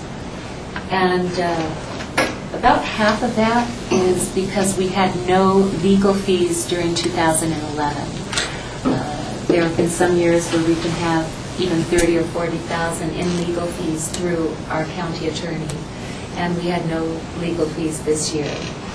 In protective services. And that would be taking people to court for out-of-home placement or other measures. Right, exactly. And then through other savings, we end up with about $99,000 in savings. So between the extra revenue and expenditure savings, we are looking at about $175,000 better than budget at the moment. Of course, we still have December to come in, and the numbers will change a bit. But at the moment, it's looking good. Okay. And two last questions here. We receive funds for very specific programs. We can't just mix and match within these blocks, you know? So even if we have more demand in one area, we can't use the excess revenue for another. But are we allowed still to keep some excess TANF for TANF reserves going forward to the next year? Yes, we are. You can keep up to 30% of your allocation if you are underspent that much. You can keep up to that much. And 20% of that would go to, 20% of the 30% can go to child welfare and 10% to child care. We spent all of our money last year, so we didn't carry over any in TANF reserves. But that's always a possibility. Thank you. Rob, you have... Yeah, and I'm just going to say this out loud because I want to make sure I'm understanding the negatives and positives properly. In the total column for remaining budget, we have received $75,000 more than we budgeted for. We have spent $99,000 less than we've budgeted for, which leaves a balance or a budgeting for year-to-date of $175,000 in the positive. So I just want to make sure, because it took me a few times looking at this, but I did have a question, which is, because December is not in here, is December generally a heavy expenditure and light revenue? You know, because it says the 92% of the year is my understanding of 8% is 1 month of 12, or 1/12. But it really isn't a reflection of, I mean, if we did sales tax dollars, Christmas week is 3 months, and, you know, so what percentage of activity is January through November versus what actually happens in December? One thing to keep in mind, because we just got the Eagle County bill for December, is that there are 3 payrolls in December. So you're going to see admin and child welfare costs are going to be higher than the usual months because of the payroll. But the child care, TANF, and child support enforcement won't see any difference as a result of the payroll periods. Okay. Any other questions on this initial, Jack? Yeah, this is revealing, and I would agree with the initial comment about kind of reversing because of the brain's habit of pluses and minuses. The only thing that's missing here for me, well, let me go back. I'm not sure, because this can get really involved, as you said. For me, not speaking, of course, for anyone else, that I would need percentages and breakdown of revenue streams per se, but to me the total line is important, and we could identify federal or state, you know, the pass-through monies as a percentage as well as total, and then the local revenue stream. And that way we'd have that sense of the bigger picture. For me, breaking it all down doesn't educate me that much more. But the one thing that I am missing here, because, you know, and if the board happened to agree with me, then it would be a useful fact going forward, maybe not right now, is the numbers of people served. I think that's important. But that, you know, administration, well, I'm not talking about number of staff, but the child care, welfare, TANF support and enforcement. To me, the number of people served, there's a benchmark there about a unit cost, and then at the end of the day, in the total line, well, that's only a unit cost as an average. Certainly wouldn't be specific, Yeah. so. We historically, in our 3 meetings so far, historically, the last 2 meetings, we did put numbers served in there. And so it's good to hear this feedback, because I wasn't sure if we need to do it every time we meet, give you sort of a year-to-date, year served. I mean, we don't have, our numbers are growing, but that's definitely something we could do, is in every quarterly report, let you know how many people served. I think it's helpful. I kind of sit there scratching my head a little bit, because I'm not disagreeing with them. I'm thinking about how to represent it.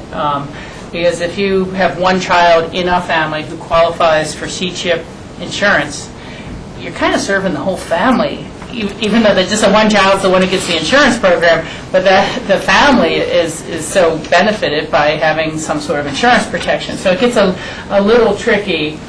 But somebody has to, there's got to be a name on the line that equates to a dollar amount. Well, whether or not we could actually get to unit cost, that might take us a year worth of work to figure out, because there are so many different programs that have different costs, different factors, different revenues, but I wonder if you wouldn't be satisfied with just looking at the numbers and comparing them to the total cost. And then you get a sense of, because our child welfare program is going to cost us more than some of our public assistance programs, because staffing costs more, and and there's more intense casework, and there's a lot of factors that go into it. Yeah. Well, how about we let John and Nan think about how to best represent that, so we get the honest picture. Because it's, again, a similar thing. If someone's one child on C-CHIP, and because of them they qualify for some other types of assistance, do you count them as one unique person who fit into 5 programs, or do you count them as 5 people because it was some allocation out of each of 5 programs? So I think that, so we can move on with the issues, we'll let Nan and Connie and John continue to think about how to represent the broader picture for all of us. Okay. Thank you. Yeah, certainly, and as we're learning, meeting 3 here, this is an evolving process, so Yeah. simple, and we can evolve. Yeah, thank you. Great. Any other questions about payroll, or anything's complicated? And the payroll is, Oh, I'm sorry. We haven't got to payroll yet. okay. So if you have any questions, forget it. I'm not taking them. Yeah, and because when you say payroll, this is the benefits to the clients. This is not our admin payroll Right. to us. Is that benefits given to people? Is that Yes, really what yes, it amounts to? That's right. So why don't we go on to payroll, and that will help you. So the term payroll is a little confusing, but what it means in this regard, is that it has to do with direct benefits to low-income clients to help them manage their lives, either through cash benefits or through paying for other things like utilities or childcare or something like that. So what you see here in our quarterly program payrolls, and I want to thank Kathy for getting this out so quickly, our full 4th quarter payroll. If you look, for example, at the Aid to Needy Disabled, it's a particular program for adults, very low-income adults, to help them, give them some cash benefits. And in the 4th quarter, the amount that we gave, that we passed through to people who qualified for that benefit was $8,821. This is year to date. Which is, I was sorry, looking at the year-to-date. So So the total, it's a small program for us. So the total year-to-date is what we pass through. So we don't see any of this money. It doesn't come to us. It doesn't support administration. It's all to the clients. I think of particular note here, and the reason why we're talking about childcare today, is you'll see that, the dramatic increase in the year-to-dates from 2009, 2010, and 2011. And also in food assistance, where it's almost more than doubled. The amount of money that we're actually getting in people's hands and they're spending in supermarkets for food here. I think there's like a checks and balances. The reason why the Board of Social Services is required to oversee this is to just sort of assure that this money is going out to where it's supposed to go. And we give it to you guys in quarterly amounts since we only come quarterly for you to approve. Questions? Rob? Yeah, and again, just so I'm clear on how this is presented here, are these numbers just fourth quarter numbers, or are these numbers year-to-date after the fourth quarter has been calculated? So it's not 4 times this for a year. This is, so it's really just the 2009, the 2010, and the 2011 full years. Closeout numbers. Okay, closeout numbers. Yeah. Okay, thank you. And the LEAP program, is that actually funded in 2012, or the Low Energy Assistance Program? And keep reading about the cutbacks. I don't know if that goes away in 2013 or... The LEAP program has been funded. What changed this year was they reduced the income eligibility level from 185% of federal poverty to 150% of federal poverty. Okay, so then it still continues, but just less potential eligibility for that. Just a reminder that LEAP is Low Income Energy Assistance. It's only an intro. Well, what I was wondering, and I realize the privacy concerns that exist between programs, how we have to be careful about that. But to those who may come in and qualify for LEAP, can we give that brochure about, say, the Energy Smart Center at the Airport Business Center, and how they may get some assistance with winterizing their home and creating more efficiencies and insulation and things like that? Do we try to link these? Yes, we do. Okay. We try to connect them with the weatherization programs where they exist, and then if counties have the Energy Smart program that you referenced, yes, we let them know about that if we see them in person. Yeah, if we can. Okay, super. Yeah, it's just hoping we could. George? On the food stamps, which actually have seen the largest increase of any of these categories, those dollars are funded entirely by state and federal, so it's more of a pass-through. It's all pass-through. It's all pass-through for us. All of these are pass-through dollars. Yeah, none of them. Childcare and Colorado Works. And we have a maintenance of effort for Colorado Works. Maintenance of effort is the percentage your county has to put in. We have augmented the child care assistance program and the others, and we pay the admin costs. I just want to make sure you captured that as that volume increases, it does fall on our staff to process, and those are costs that we're bearing in admin. So, back on the food stamps, just so I understand, what's the percentage of state versus federal, and then is there any concern about less dollars coming in the next year or two into that program?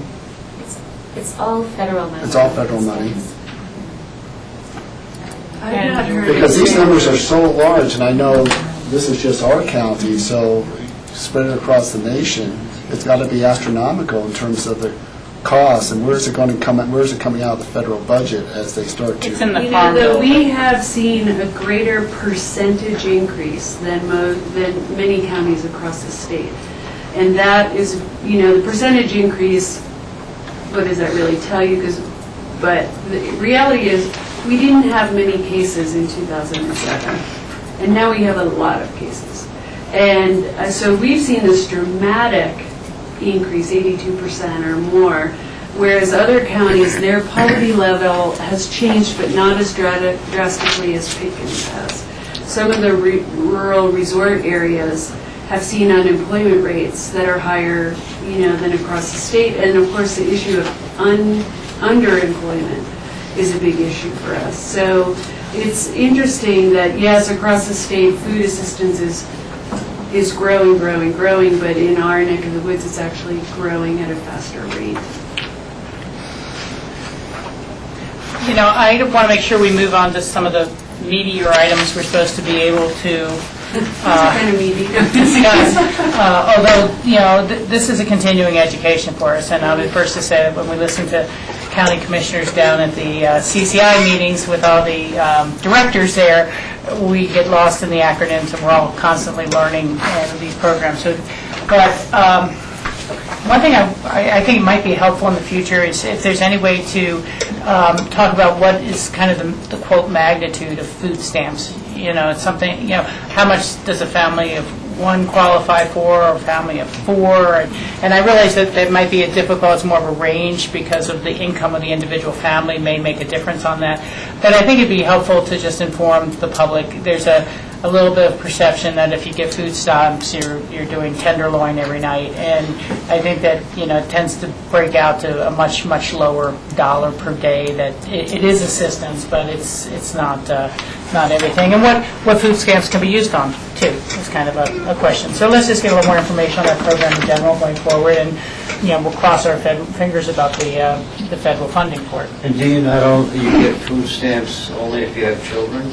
I mean, you have to have children to get food stamps, or is it an income level? No, food stamps, you can be a single-person household, and it goes as 130% of the federal poverty level. But there's an asset, or no, didn't they just remove assets? For certain populations, they remove the asset requirement, yes.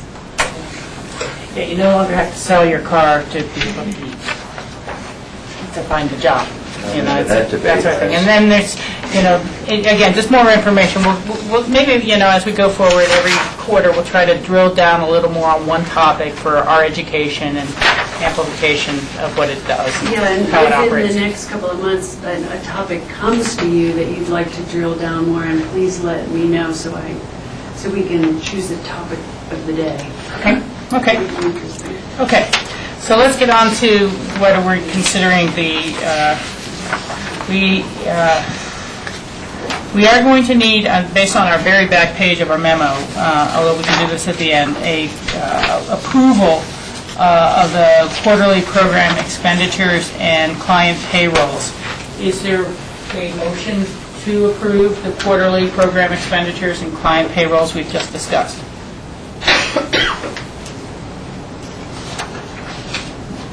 I move to approve. Can I ask a question? Sure, Michael. Have we convened this, do we have a special Yes. meeting going on? Yeah. I'm sorry, I wasn't here. Yeah.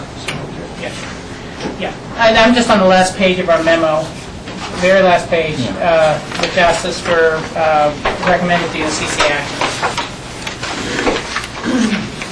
I don't know if you have additional pages that I didn't get, George. Well, it's page 10. Page 10. I don't have it. No, it's in the back of the memo, not the attachments. You're looking, we got a revised with attachments. Yeah, that's the key. I didn't get the attachments, but at any rate, on page 10, I'm asked, no, I got my notes on this one, but again, it's still, whatever page the recommended BOCC action. Yeah, it is approve the quarterly program expenditures and client payroll, so that's the item we've already discussed. So, Rob. And just to be clear, I see the payroll, the client, well, it's saying approve the quarterly program expenditure and client payrolls. The client payrolls are what's happened, the review of what's happened last year. We're approving that. Because it was fourth quarter. Okay. And for the quarterly program expenditures, what are we looking at for that? Because that's not in here, is it? I mean, we have That's a good point, Ron. We have It's year-to-date probably year-to-date through November Yeah. for expenditures, but we Yeah. don't have the You don't last break it in quarter, quarterly. which I'm, That's right. yeah. Is that easier for Yeah, you? I mean, I'm okay to Approve the year-to-date expenditures. have a and motion the to client pay- approve the human service budget versus actual year-to-date expenditures through November 2011, and the full-year program payrolls that have been presented to us. Is there a second? I'll second. Okay. Any further discussion? Michael? So how does this differ, I mean, explain to me how this is working. I don't quite understand what we're doing. These are actions that have already been taken by staff, right? So why would we post those actions, make an approval of staff? I mean, I just don't quite understand how it's working. Because I've never done this, and I just don't know how it works. No, and John kind of pointed that out to us as he came on board as our manager, that we kind of passed that responsibility on to our staff, and it was more appropriate for us as a board to be a little more formal about it. But please. Yeah, so Michael, you're right. You're not approving something ahead. You're approving something actually after it happened. You're more ratifying it. And it's a statutory scheme that's set up so that as a Board of Social Services, you meet to review the client payables, what we've paid out by each program, and to basically, it's more of a ratification and say, yes, you've seen these, yes, you agree that those are the payables that have gone out, and it's a check and balance that I believe has been in the statutes for a very, very long time, that boards have met, and you can go back into the clerk's office and actually look back at the old books of client payrolls that basically the board signs off on to say, this is, these are the payrolls, this is what we've spent. And so what staff is presenting to you, that this is what we've spent on payrolls, and you're confirming that you've seen that. Yeah, that's different from what it says. It's just different. It's approving the payrolls. The wording is different. The wording that you're using is different from approved quarterly program expenditure. That's a substantially different thing.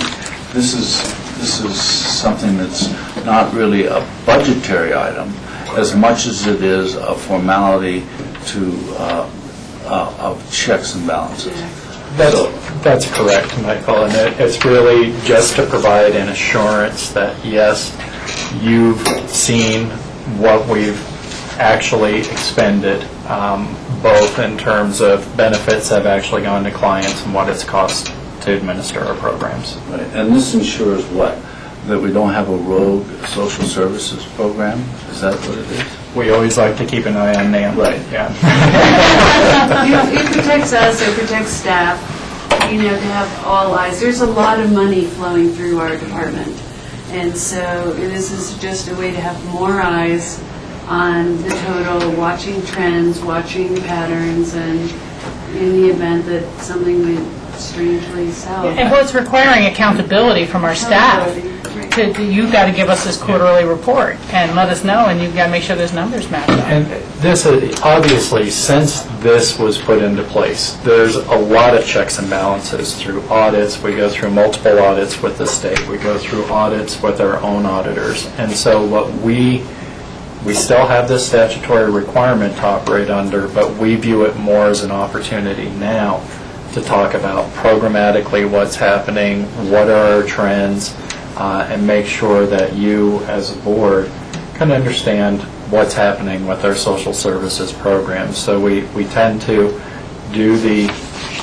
meet the statutory requirement by putting the numbers in front of you up front, and then we go into these hot topics that we're about to go into right now. Well, I mean, rather than approve expenditures, which sounds like a budgetary item, I would rather have the motion be something to the effect that we have reviewed the expenditures and in accordance with statutes, blah, blah, blah, blah, blah, we approve. I mean, that's just my feeling about it. I know, but that's an inference that we reviewed them, but we don't approve them. I mean, to me, it's... I'm not suggesting that. To approve expenditures that have already been expended, it seems odd to me, just... I can see accepting the report. Yeah, something of that nature. And I think that would If that's be sufficient statutory language, I want to make sure we're requirement. okay with the... Yeah. Okay, Jack has a question. Yeah, I'm glad Michael brought that up, because I was looking at it as we are approving as presented by staff, and the Pitkin County share has been either a budget item or, an amended budget as, time has gone on.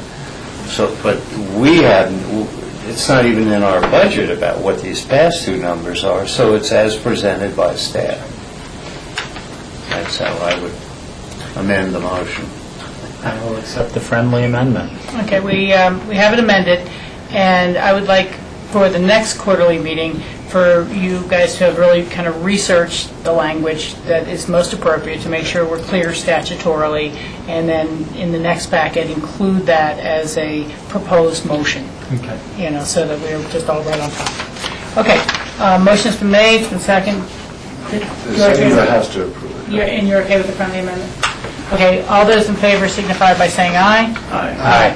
Thank you. Very good. The next item is to discuss the CCAP eligibility and removing a cap on that. We did discuss this during the course of our budget hearings, but we're kind of bringing it back now for, again, a little more of a more formal discussion, and then the potential of a resolution at one of our regular meetings that would formalize that activity. Is that correct, John? That's correct. Okay, well, I'm going to... Okay, I was going to let them go ahead and present the item. But I still have a question, though. Okay, please. It goes back to Michael's point. So we've already approved this in our budgetary procedure that we went through. So why would we have to approve it a second time? Well, you approved an appropriation, so for us to expend funds. The changing of the cap, okay, so the formal action you took was you appropriated funds. You did not take the action then to remove the cap or change the eligibility. So we approved the budget on the assumption that we'd make this policy change, but that hasn't happened. And during adoption of the budget, there was some discussion also that we needed to bring this discussion of removing the cap or what have you back forward. So there was no resolution, there was no formal action taken by the board to actually remove the cap during the budget deliberations. And so at this point, as we're sequencing these discussions, we did appropriate funds. Staff believes at this point that those appropriations are sufficient to cover removal of the cap. I think the discussion amongst the board is going to be, there is some risk though, because we don't know what's going to happen in the environment. Are we going to see more families coming in over this next year? Are we going to see less families coming in?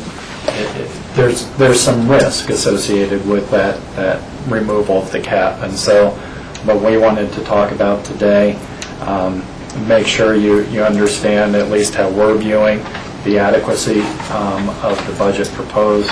There was also questions about the interaction between Kids First and the CCAP program that the board wanted us to bring back before we removed the cap or made any other changes to eligibility, and so we're bringing that information back today.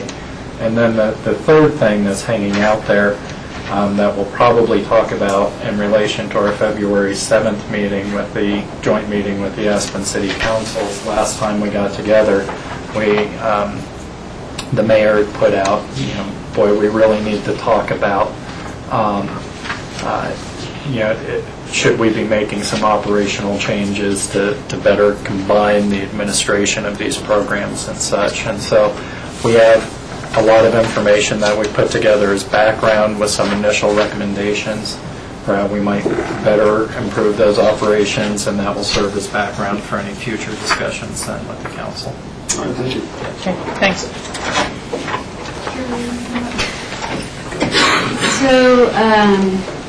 So John just outlined what we need to talk about. Fantastic. And just to reiterate, currently, the Child Care Assistance Program is meant to help working families, help people get to work, support them while they're looking for work, while they're going to school, to support them getting jobs, or while they're at work. And the law allows for the county commissioners to determine at what level of income they want to serve people on their child care assistance program, up to 225% of poverty. But a reminder that you have to serve people at 130% of poverty or less, no matter whether you have a cap or not. And you also have to serve teen parents, regardless of whether you have a cap or not. So in the last year, since you set the eligibility at 185 in January, and you set a cap of 13 families, we have seen fluctuations in the caseload, and we've served an average of, I think, 13 families, 12 or 13 families per month. The reason why there's an average is, for example, in December, we had 14 families we were serving. We lost 3 through natural attrition, and we had 2 on the wait list, and we had 1 pending, so it's constantly moving like that. Cases qualify and then they don't qualify, income conditions change. So, so we've kept it at 13 families, and we brought to you a supplemental this summer, which is what John was saying you all approved, to lift the cap. And our best estimate is that we would serve about 14 to 16 families with the cap lifted. One clarification I want to make from the memo is that in the memo I stated that we would have enough money for 17 families, but I neglected to include the overhead, and Connie pointed out to me today my error. So we actually, if you count how much we have to pay Eagle County to provide the eligibility technical work, we have enough money for 16 families on average. What we have found is that the cap has created difficulty for our low-income families. Shirley and I spent a lot of time together trying to figure out what was the problem. So, because we haven't had a problem in the past. We've always been very clear, CCAP does this, Kids First does this. And as soon as we set the cap, what we realized is that by having people on the wait list, we started to get confused because of confidentiality, because we're in 2 different systems, about who's serving those families that are on the wait list. And we're concerned that we may actually be losing families because the word on the street is that there is a wait list. So we've created some confusion with the cap. We've created a little bit of a hardship for low-income families because they come, hopefully, to apply with us. They get put on a wait list. They get sent over to Kids First. We want to make sure that we're not losing the ability to qualify for them for other programs. And then if they do qualify with Kids First, but they also qualify for maybe one of our other programs, they now have to do several redeterminations processes. So it gets really confusing where people are in the system. We're recommending that we remove the cap, that we anticipate that we would see between 14 and 16 families. That doesn't mean that in any given month we might not have 17, but in another month we might have 13. So we're looking for an average of 16 families, and we believe that it's the best way to serve low-income families and low-income children by having clarity that CCAP has 185% federal poverty guideline threshold with no cap, and Kids First picks up at 185 and above. No, that was well said. Okay. So you didn't have anything you'd like to add, Shirley? No, anything else I've added to the memo. Okay. Yeah. Well, then I think we should just open up to board questions and comments. Rob? My first question, can you give a little description of how people get on and off and on and off, because it seems like this is a moving target in terms of, in terms of us budgeting what contribution we're able to put through this. It sounds like we've budgeted for an average of 16, which means some months you're going to have 14 and it's going to cost less. Some months you might have 8. Some months you might have 24 or 17 or whatever. So you just explain how, if someone has a child and they're trying to work and they've qualified, why wouldn't they just keep their kid in the program? What happens is once you qualify, you're then required to report an income change that's greater than, I believe it's now $50 a month. So if someone gets a raise, then they need to report that, and then we need to relook at their eligibility and determine, do they remain eligible for the program or not. The other piece that factors in is the parental fee. So they may remain eligible for the program, but while they were paying 7% of their income initially, then when they get a raise, their parental fee, their share of the child care they pay may go up, which then reduces the amount that the county pays out in a payroll. So those are the different things. And then there are redetermination periods that have shifted to once a year, so that does not have as much of an impact for going on and off any longer, because that's when we're required to relook at eligibility. The other piece that is required is the activity that they're in. So if they're no longer an approved activity, which is working, looking for work, or going to school, if they're no longer in that activity, then they're no longer eligible for the program. And the hardest one we're seeing now is the looking for work, because that time frame to look for work has been reduced and to only be covered for 30 days under the child care program in the course of 12 months. So when we had ARROW funding, it was covered at 6 months. But that recently changed, is now down to 1 month. So that's another trigger now that is causing that off and on. So they may be looking for work, they run out of their job search time, they're off for a month, they get a job, then they're reapplying. So that's why it's... And I can imagine other life circumstances. A cousin just moved in, she's going to do daycare at home and take care of the house. So even though I'm still working, we just don't need that. We get to avoid the 7% parent fees, or one spouse loses their job and they're staying home with the child, so we're just not using child care anymore. But then they get a new job and they're back into child care. And along those same lines, you refer a couple of times in the packet as cases per month. What defines a case per month? Someone that applies, someone that gets in the program? It's an active case that we have what's called a child care authorization in place.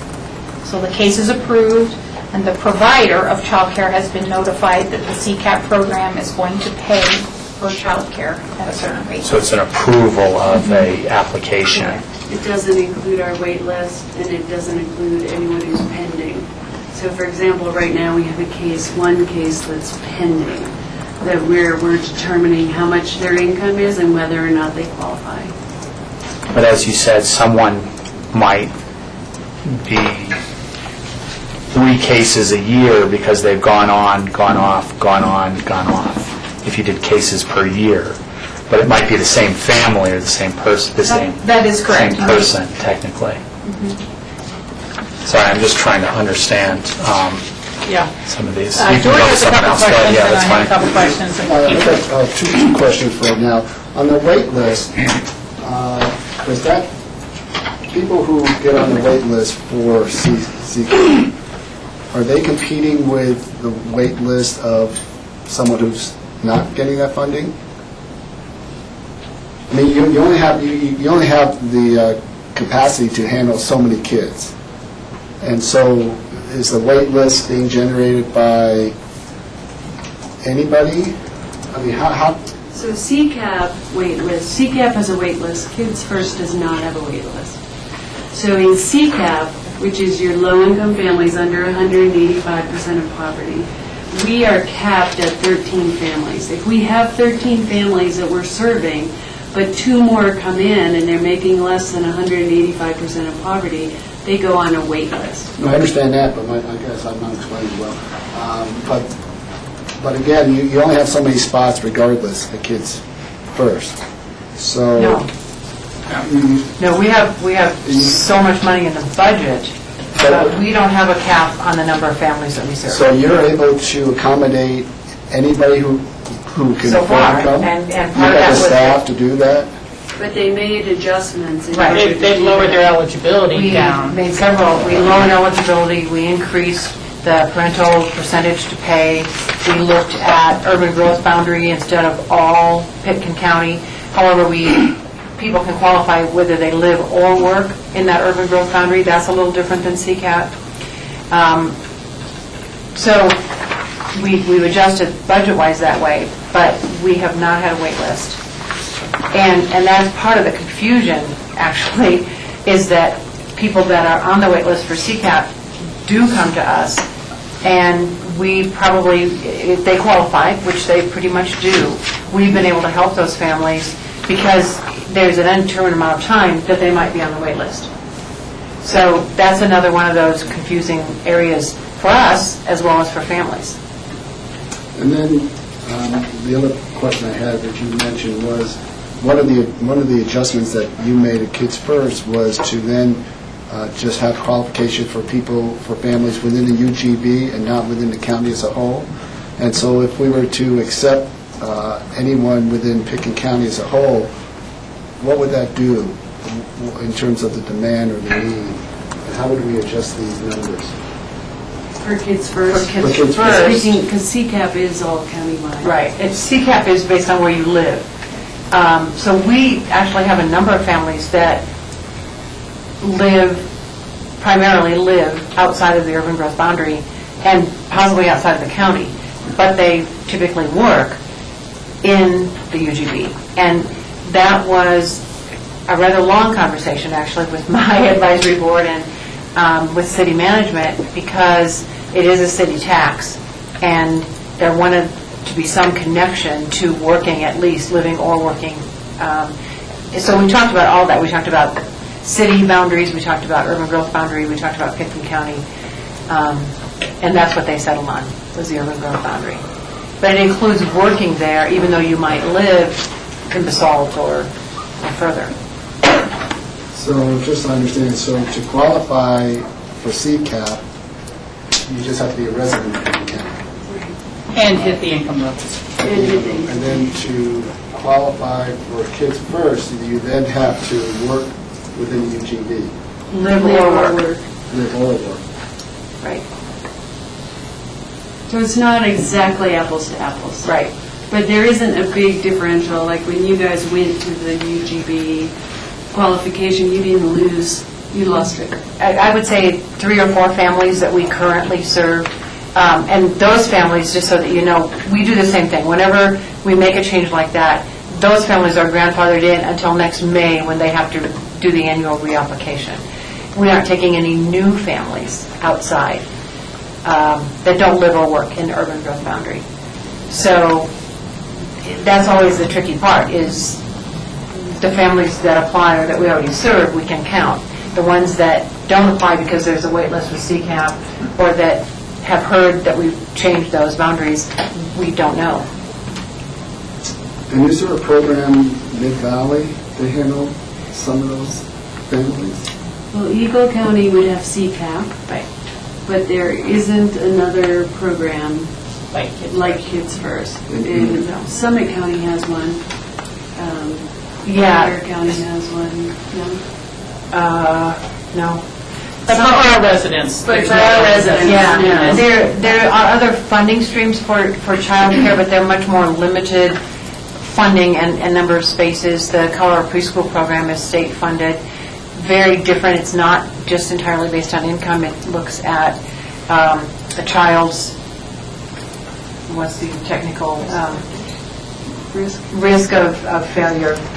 Kind of like a Head Start.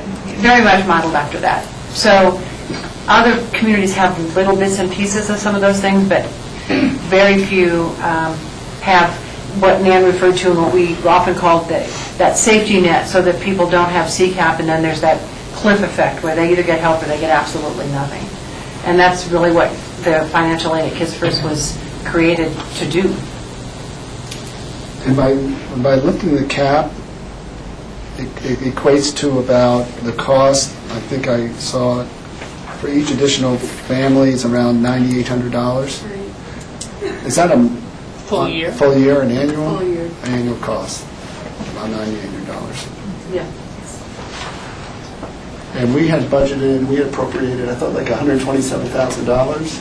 I think it's 171,000. Total 171. We had already budgeted, because of this year, an increase. So the supplemental that you saw was only for 27,000, so it was, 27. yeah. So it's kind of For those- confusing, all the numbers. For those three families, like, for about $9,800. Right. Okay, great, thanks. Okay, and I have just a couple of quite technical questions too here to keep us moving forward. You talked about a requalification period in May for Kids First. Right. Do you literally kind of take applications every day of the week, or do you do more of a, anyone who wants to apply, have your application in by August 31st, and then you have another quarterly application period, another quarterly application period? Well, so the answer is a little bit of, we technically do have quarterly application deadlines, but if someone, particularly as the season starts, they're new to the community, they move in, they haven't used childcare before, they've never heard of our program, or if there's an emergency case, we will take those in between our deadlines.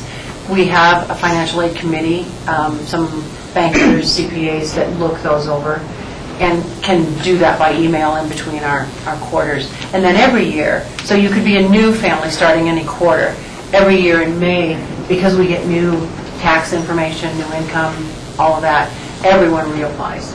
Yeah, but so if someone had been in the program, the expectation is you hit the deadline so we know how many people are coming forward. Right. Other than changed life circumstances.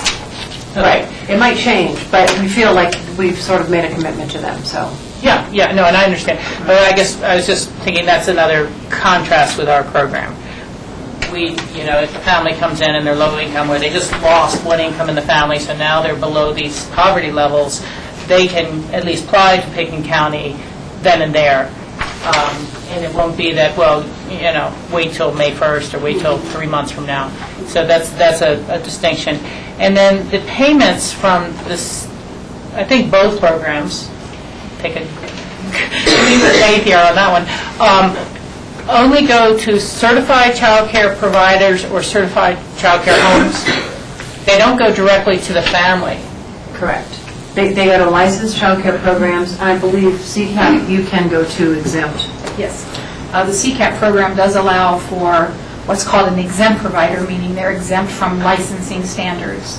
But they have to go through kind of a background check at the state level to make sure there's no one in the home that would be a danger to the child and those kind of things before they can be approved to be a provider in the CCAP program. So the providers are required they're accountable to how many times the child is in childcare, so we're paying for exact services and nothing more, and the family doesn't get any directly. Okay. That's what I want to mostly establish, is that none of these payments go directly to the family. And even with an exempt child care provider, there limits the state says. I mean, an exempt provider couldn't say, I'm taking 20 kids and I got a 2-bedroom flat. Correct. They can only care for the children of one family. Of one family, to be an exempt provider. Okay. Because I know we're going to continue the dialogue here, but that's a little bit of a concern for me, is that if you end up with people who would qualify, but they're on a wait list, and we know there's going to be parent fees and so on, and then they have someone down the street who's going to take care of 4 or 5 kids at a time, well beyond what we would normally consider a safe standard, they may choose that option because it's cheap, and the person's going to let it be cheap. And so I think that there's another kind of negative impact of people not knowing where they fit into the system. The other question is, if someone is on our wait list And the payment amounts can be different to the providers as well from the two different programs based on income. Obviously, above the poverty levels, the payments are on a sliding scale based on the family's income going up. But are they comparable if they're both at below 100, at the, say, 185 mark? I think we use the rate. I think, yeah, we determined that We they're... pay a market rate, Okay. and so the amount we pay the provider is the same. But if a family, the family fee differs. For us, it's 7 to 14%, and for kids first, it's 14 to 16% of what the family pays. Okay. So there's that middle ground where we sort of pick up where CCAP stops, and it's very, very close. I think the biggest concern is that they probably could get more help, both through the CCAP program and through the other programs that they might qualify for if they were in that system. Okay.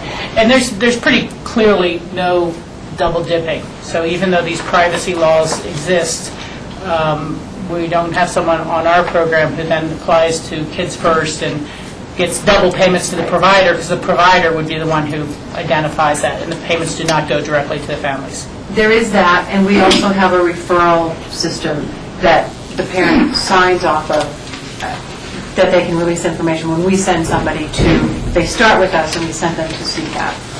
And then that form comes back to us, well, they might not, they might qualify, and then we don't hear back. It could come back to us that they didn't qualify, they're coming back to us, and we know then that they didn't qualify for CCAP, and then they're our plan. Okay, and I guess just one last question, mostly for you, Shirley. Really, again, appreciate your time being here. My familiarity with the Kids First program is from several years ago, so things may have changed. But the Kids First program, does it also do direct grants to the child care providers separate from the payments for tuition? Definitely. Okay, and so when someone says, this is the market rate that we're charging, that may well be because they've received a direct financial assistance grant from the city program for $20,000, or for teacher training, or for capital improvements to the building. So I just want to make sure that point is really not lost. When we say it's $9,800 for a family, so they can pay the market rates at local child care providers, but those child care providers have already been subsidized by a significant chunk. And what was the allocation of your budget last year towards direct assistance to? Well, including financial aid was about $850,000. Okay, but if you don't include financial aid, just what's going to those providers that allows them to charge a lower market rate for each space they have open? Probably about $500,000 in a lot of different forms, whether it's staff incentives or professional development, grants, quality improvement, infant toddler subsidy, all of those, yeah. And again, that's a really significant point to all of us, is that when we're getting these families in a program and they have more qualified teachers, they have better equipment, they have safe surroundings, and they're able to say our rate for an infant is $60 a day, that's because they've received direct subsidy for their operations, separate from the tuition assistance. And so, we're putting in our tuition assistance, but we're not contributing anything to the ongoing financial viability of these operations. Well, and also, as is still the case, a lot of those individual programs still do a pretty steep amount of fundraising, events, and grant writing outside of what they get from Kids First or from CCAP, so, yeah. At the same point, market rate could also be determined by what someone's willing to pay. It's a competitive, you take this kid or you take this kid. Yeah, I don't think that, I think we're using that term, and that term has a lot of different meanings, but they have a specific rate that's not income qualified. Well, which is a credit to Pitkin County, because I believe the state only requires to pay 75% of market rate to providers, and that's determined by what they charge, not what the market will bear so much. There is a distinct definition for that. But Pitkin County has, for a long time, and still continues to pay pretty much what the providers charge. There might be $1 or $2 difference because of the way rooms are configured or the ages of children, but not very many counties do that. We have not adjusted the provider rate in 3 years. And our philosophy around paying the provider rate is that we don't want our low-income children to be considered on any different level than full-paying tuition children. So the nice thing for us is that our providers are willing and want to take our low-income families because we pay exactly what a full-income family pays. And that has worked really well for us. So we're sort of at a dead end here, as we all know, Highway 82. There aren't a lot of other places for families to go except for unlicensed care. And we really want to promote children being in licensed care. Yeah, and so to recap, I think the provider rate is a better term than market rate. And so once the provider has set their rate, that's going to be equally applied to all children.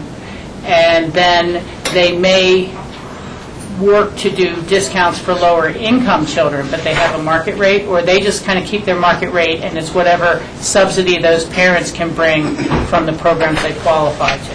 But it's not that, well, it's Christmas, December, everyone needs childcare, we're going to raise the rate for the 2 weeks of Christmas by 20% or something like that. It's a little different than true market rate. We use the market in one way, in that we look across the board at what all the providers are charging. So if one provider is way higher, we don't pay what they're asking for. We set the general rate. Okay. And we haven't increased that, even though their costs may have gone up in the last few years. We've maintained the rate. Thank you. Yeah. Thank you for indulging my questions, but I wanted to get that other financial assistance to the providers on the table that the city does provide through Kids First. Jack? Yeah, a question, Nan, in your memo says between, second page or page right after, the data on finances. At the bottom it says between July and November, the average cost 13 families is, the benefit was $10,945. Now you project for the potential of 3 additional families, that new number is $9,756. So why is there over $1,000 less for new families? This number, the $10,945, is an average monthly payroll. So that's a combination of all the households. For 13 families? Correct. So a unit cost, the new number, costs per family all added up and divided by 16 reduces it? I'm not getting that. The 9,800 is 9,700 and some dollars. That is the average cost per household for a year. Okay, that's 97. But the average monthly payrolls that we pay out of the CCAP program to providers is $10,945. So you take $10,945, multiply it by 12, and divide it by 13. And you get the 9. I followed that. Minus admin. Plus admin. Yeah, so obviously there are other additional costs. This is the cost per family, and the other, that 9,000 is per family. The 10,945 number includes administration? No. It's just a contribution to payroll. It's just a different way of splitting out. I mean, this is the average.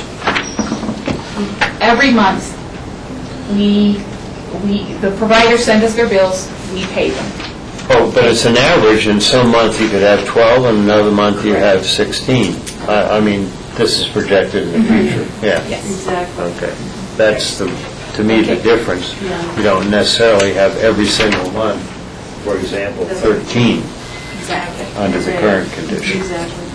Okay, so I think we've got a good working understanding of some of the mechanics here. We still need to come back to kind of the fundamental question. We have approved budget for additional families to go forward. It's just not in our policies yet that we have, quote, lifted the cap. And I know there may be some concerns that go forward from our board about removing the cap or not. One last time, I guess I'd ask, do we know what 185% of poverty is for a family with four people, 2 adults, 2 dependents. It's $3,400 a month. Yeah, 30 plus, 36 plus thousand a year.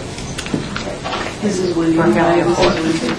Okay, and that would be two adults, two working, It depends, it could be one adult and 3 children, it could be 2 adults Okay. and 2 So children. just a family of 4.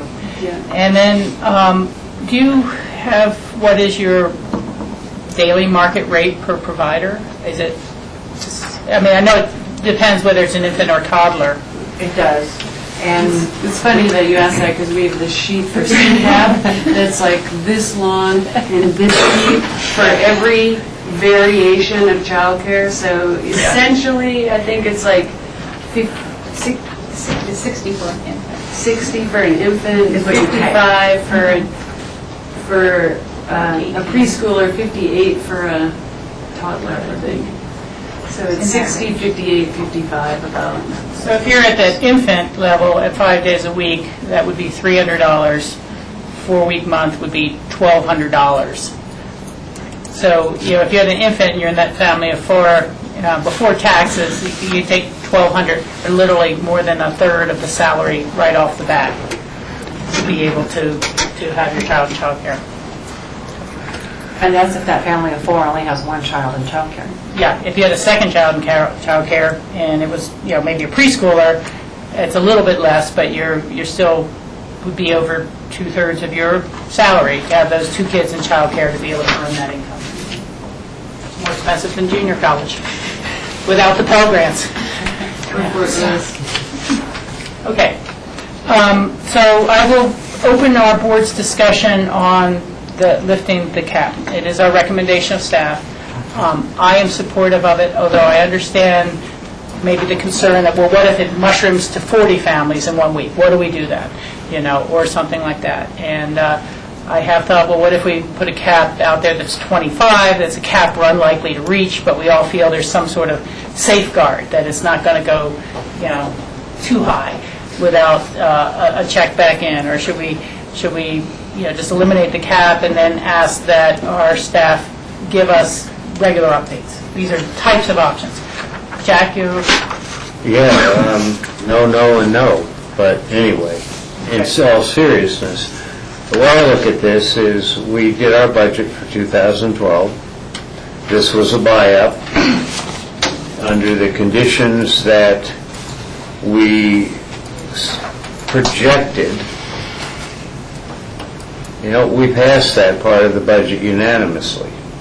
Now, and I agree, even though I don't agree with removing the cap, and understand, I support CCAP, I support Kids First, it's the unknown that I don't support and I'm worried about. And for me, without that $85,000 that came from me, that we bought from Eagle County, which is a one-time thing, and then we don't know what happens this year and next year, whatever, we could get in trouble.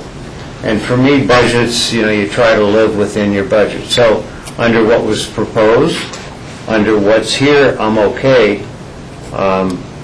For me, if we start running at 16 and then start to go 70, I want staff to come in, because then we have that discussion about putting a cap back in. Okay. But I support what we're here because we approved that in the budget, etc. I'm good there, but it's the unknown that's really dangerous. And for example, because I don't know about the rest of the board, I just got this today, and I think I digested it, but attachment A, we talk about 185%, and that's what we approved. But then there are other illustrations, 185 to 200%, 185 to 225. It gets extreme if we start tinkering with 185%. The other way it could get extreme is if we started exceeding what our projected, and I have to rely on staffs, we think it's about 16. That's the number where I want to be working from. And then I'm comfortable with this, and I would approve that resolution as proposed. Okay, now I think I may have confused the conversation, so I want to be clear. We're all comfortable at leaving the cap at 185% of poverty, the threshold. Okay, so that is what we've discussed, and that is there. The other question is, should there be a cap on the total number of families? And what you had budgeted for this year, Nan, was 16 families? If we include the admin, approximately. An average. Average.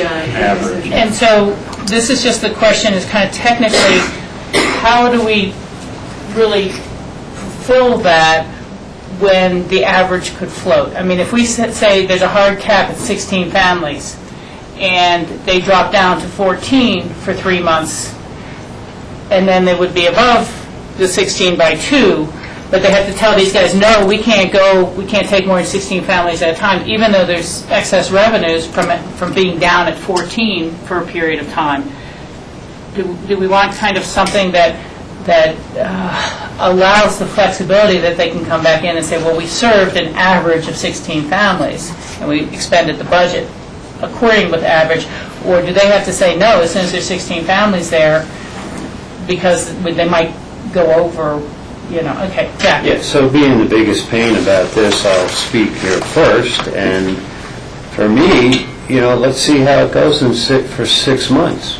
I mean, it could go to 18, but then it could have been 13 the first month, and et cetera, without illustrating more. You have to give it a chance, but I don't want to set, it's, the rest of the board would set a cap, fine, but I thought the idea was to remove the cap. And then let it float. So Jack, what I'm hearing you say is that go ahead and lift the cap, but staff, come back and report back to us what's happening so that we know if we need to take any further action. In 6 months, and if, in fact, like this is January, the third quarter report, somewhere in the beginning of July, we'd get a little feedback. Well, I'm okay. I just want to try to keep the rein where it won't get out of hand and it goes to 25, because then that skewers your average for the whole year. Okay. That's only Jack speaking here, of course. Rob? My thought is a little more conservative in the sense that just the nature of having an unlimited cap, and I know we're not going to be there, and the aspect that it does take 6 months to downward scale any of these, and that was my understanding, right? If we wanted to lower the cap again, it takes 6 months to do that, and that's If we or a year, it takes a year. lower the eligibility, we have to give a year's notice. To reenact a cap. Right, if we have a cap, it happens through attrition. So it happens, so it could be forever that we have 25 families on here if we want to lower it back to 18 or 20 or whatever. Okay, wait, you're saying it takes a year to lower the threshold number of the 185. Disqualify people, so if you went from 185 to 150. But we're not talking about that. I know that, but I'm trying to, But the cap, it only through attrition.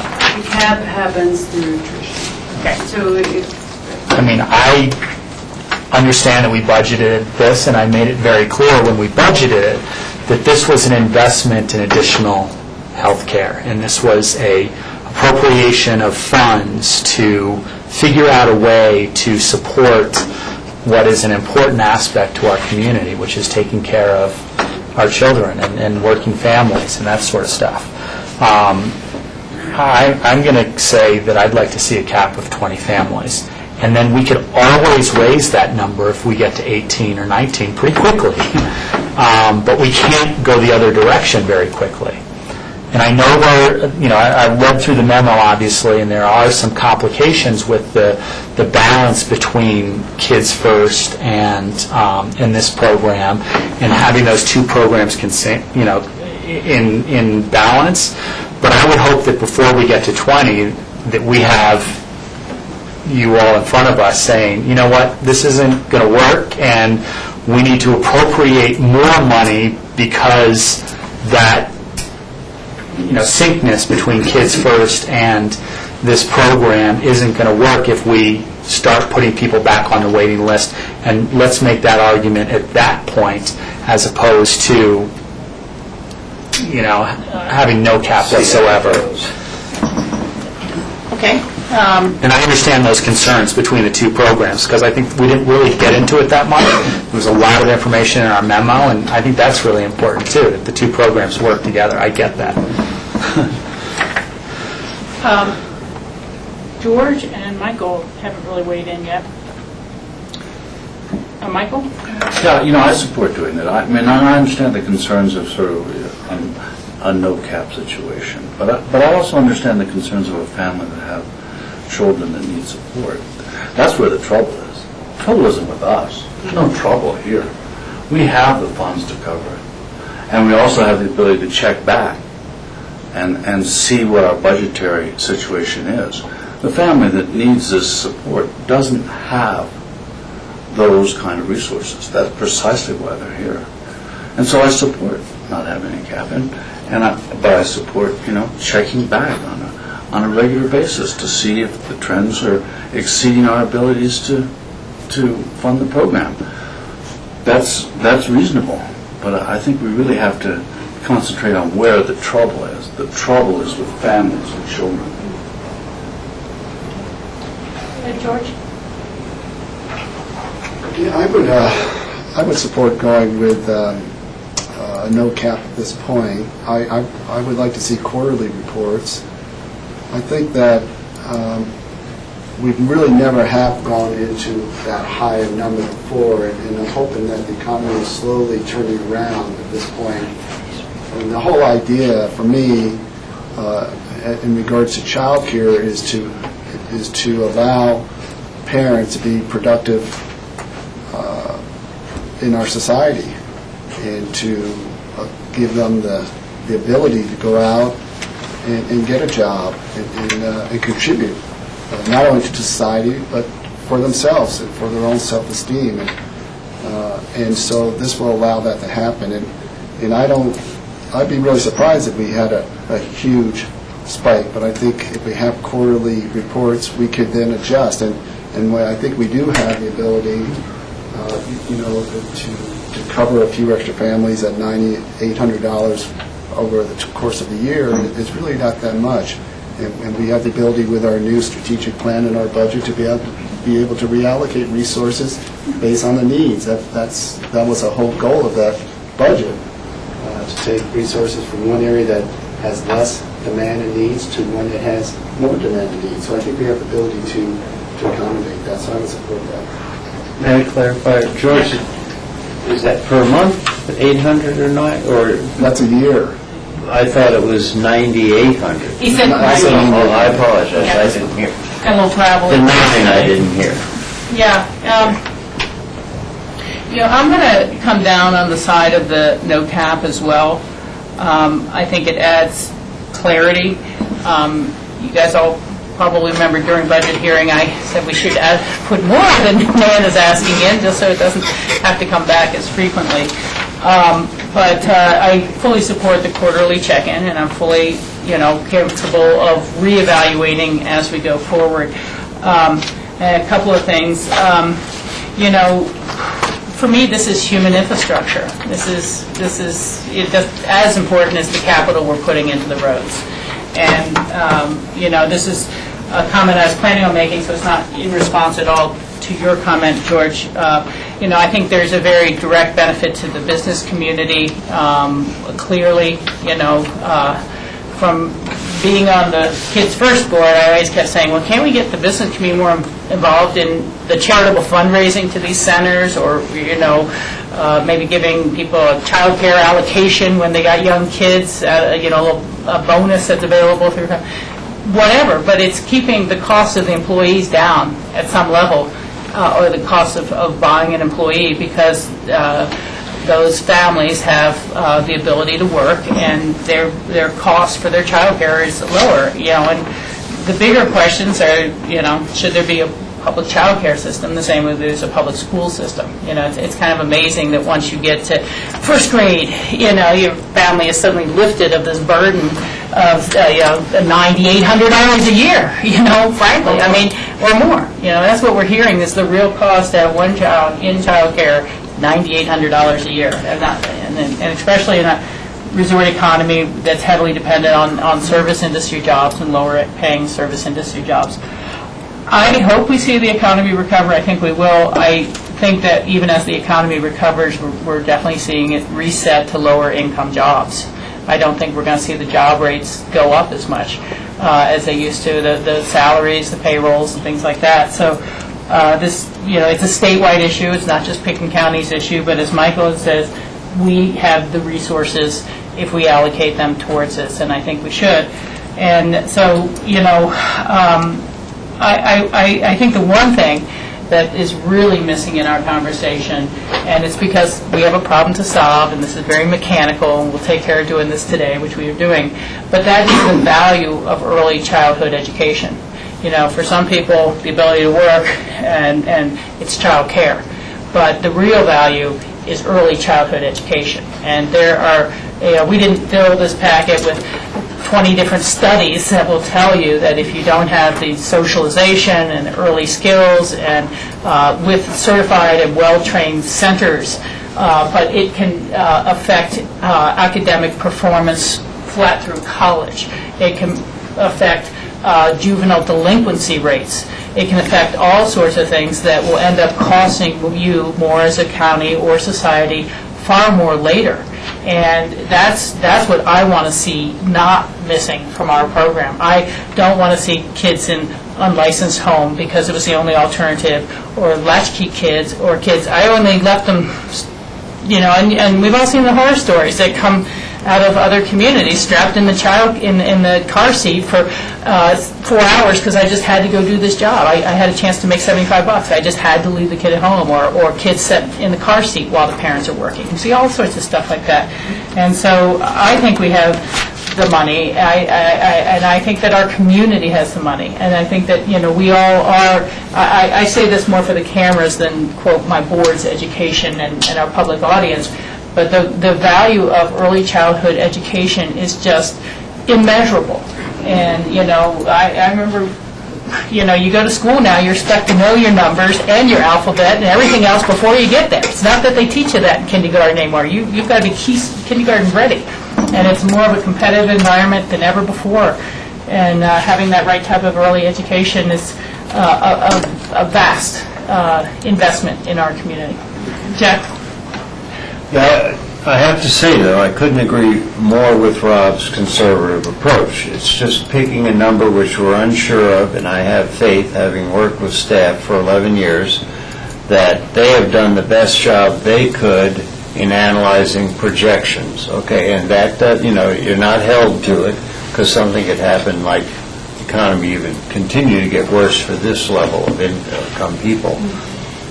But what allows me to be where I'm at, and I really like that quarterly. Jack was absolutely wrong about the 6 months. I like the quarterly.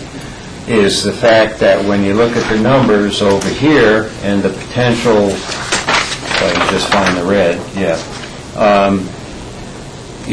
basically to have to be ahead by $175,000. Am I correct? That's going to certainly bridge. Now, we know that there's another a month to go, so it won't be there, but I feel that we've got flexibility and in rethinking only a quarter, then I'm not going to promise where I'm going to be at in a quarter, I assure you. But this gives us a step, and let's see how it plays. Okay. Yeah, and I just want to make very clear to everybody that, I'm in complete agreement with all of the benefits to children, and, if we were looking at 25 families that needed this, I would look at our budget and figure out how we're going to come up with the money, and I say, I agree, we can find the money, and it's worthy money to spend in our community to support that early education of children within our community and the families that have to work and be part of our economy here and all of that. The bottom line for me is it comes to how we make those judgments of where the money is going to come from and making that judgment before we spend the money as opposed to after we spend the money.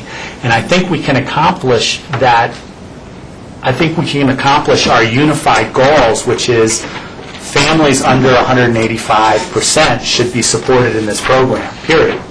I agree with that 100%. I just think we as government officials in making appropriations to our budget and changes to that budget, it's better to make those changes knowing what we're going to have to sacrifice versus having to make sacrifices for having that money already being spent.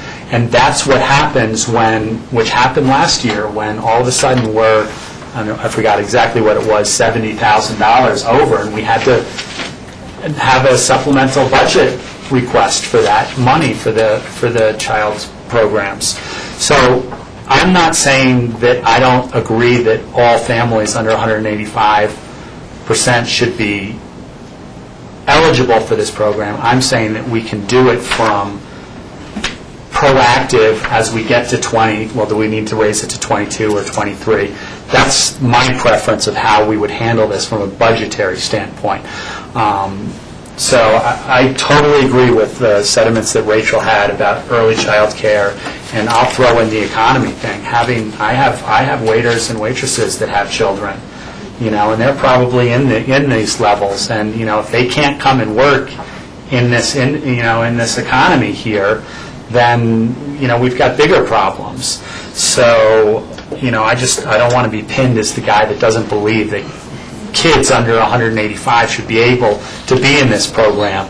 I just want to do it from an appropriation standpoint of proactively planning for the expenditures versus retroactively planning for the expenditures. Okay, thank you for that statement. No, I think that this has been a very healthy discussion, a good discussion, and again, we're not all fully aware of the support that the city offers. We got to give our big thanks to the city taxpayers and businesses who are generating sales tax that make that Kids First program happen, because that type of direct capital assistance to those programs, whether it's been recarpeting and window replacement and roofs and sewer line replacements, all sorts of things that these providers on their own would have said, that's it, we got to close up shop, and the ongoing training and things like that. So we're very thankful for the city, and thank you, Nan, as well, and Kathleen for your assistance on this. We have another item of business, I know that, on this topic before we close, but essentially we're directing John to prepare a budget resolution, a resolution of the board, policy resolution, that will lift the enrollment number cap, but will also guarantee a quarterly check back with the board and progress report. And I'm just recapping, we're in a work session, we don't need a motion to that effect, but Jack, you had something to add to that? Well, no, there's an item here that I would like to bring up very briefly, and separate of the Garfield County thing, however you want to handle well, that. You go ahead, why don't you tell us what that item is in case it weaves in here? And Okay. In exploring ideas to work with Kids First, Nan has several different bullets on page 7. 1, 2, 3. The fifth bullet, the last one, I am very concerned about. I can see the websites and web pages and all of that, it sounds fine, but the last one, Pickens County Department of Health and Human Service Director serve on Kids First Advisory Board, I think that's an absolute no. I think there's a conflict. When you serve on a board, you represent the interests of that board. Now, Nan is certainly welcome, and I know she does participate, go, and is involved, but being formally on the board is a problem, and to me it's even a legal question. I remember when Shelley Roy, one of our elected, was serving on the board of the Historical Society, and that generated us coming up with a whole policy about conflict of interest. Institutional conflict. Yes, etc. So, to me, this speaks to that. Yeah. You want to get a legal opinion, whatever, if anyone else has an opinion. George? We all serve on boards. I don't understand, Jack. We serve on Raptor, we serve on CORE, we serve on lots of boards, and we serve... As an elected, you serve on an elected board with other elected. think there's a difference. Well, not necessarily, not some of the boards. Well, these ideas are not down here for pure implementation. They were just an example of They're staff ideas, and I said that. brainstorming. And we'd have to kind of go through the pros and cons of all of them. But I appreciate you bringing that forward, Jack, and we'll just go on from there. Shirley, would you? Well, just to add to that conversation, if you do seek legal advice, know that it is an advisory board. It's a community-based advisory board that the city uses a lot in different departments. It's not a governing board, and that may or may not make a difference in terms of... Yeah, it doesn't have its own powers. The function, advisory. But, I appreciate the concept, I'm sure was coming forward, was just how do we enhance communications and left hand knowing what the right hand's doing. But that's a good caution, Jack, and we'll spend some more time in the future discussing those and maybe other ideas that can continue to create greater efficiencies. We do have, and we're way over time because that was a thorough discussion and it needed to be. We have time to make up, we'll be okay. But we have at least one other item of business, and that's the Garfield County Cooperative Agreement. And if you'd like to introduce that briefly, Nan. Sure. Thank you, Julie. Thanks, Julie. The Child Support Enforcement Program is intended to ensure that all children receive the financial and medical support that they are due from each parent. And we have, for a long time, as long as I can remember, contracted with Garfield County for this service. And so in front of you is a child support enforcement plan, and is very similar to all these other issues. We haven't brought it to the board formally in the past because it's always sort of approved through the budget, but now we're in a different day, so we're bringing it to the Board of Social Services for approval. Just for your information, as of November of the calendar year, Garfield County served 93 families for Pekin County, and they recovered almost $300,000 for those families. So that's money that's going into the pockets of the families with children who are due medical or financial support. So that is essentially court-ordered child support or medical insurance support or whatever that comes through a divorce or some other legal arrangement, and this is paying for the enforcement of that when someone has just stopped paying their child support.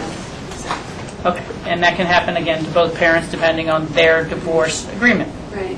So it doesn't cost us very much. If you look at back to the expenditures and revenues, it's an inexpensive program.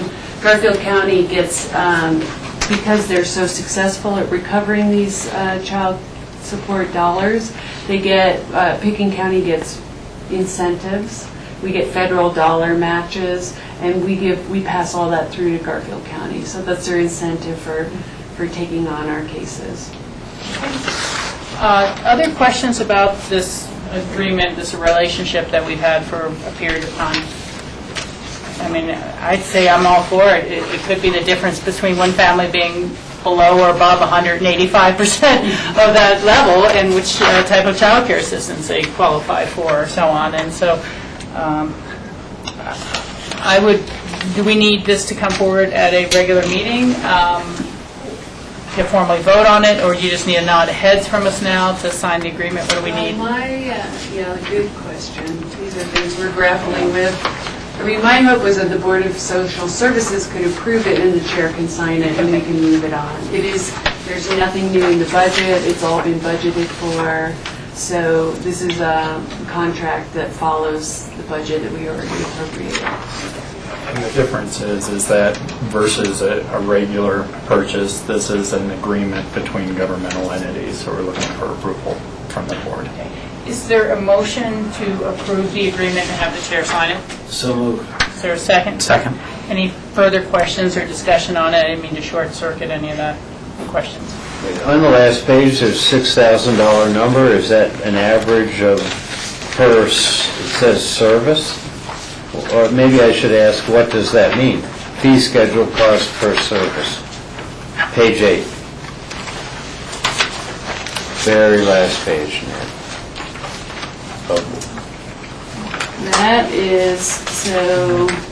That is what we budget. Connie, are you still here? Yes, I'm here. That is what we budget. Come on, sister. That's what we budget to pay Garfield County, and that does not include the incentive dollars. Yes? That is the additional amount above and beyond what gets paid through the state system that we actually account for. So, yes. So there's, I mean, you said you recovered 300 and something thousand dollars. Is there a percentage or something that how that, We don't get that. so this is over and above, this is This is the saying, cost, this the is a county fee cost. to Garfield for their service, and then all the other things are in some fee schedule, or in the cost of legals, that's separate. That's totally a different issue. Yeah, like our attorneys, Chris Selden Yeah. would work on this, right?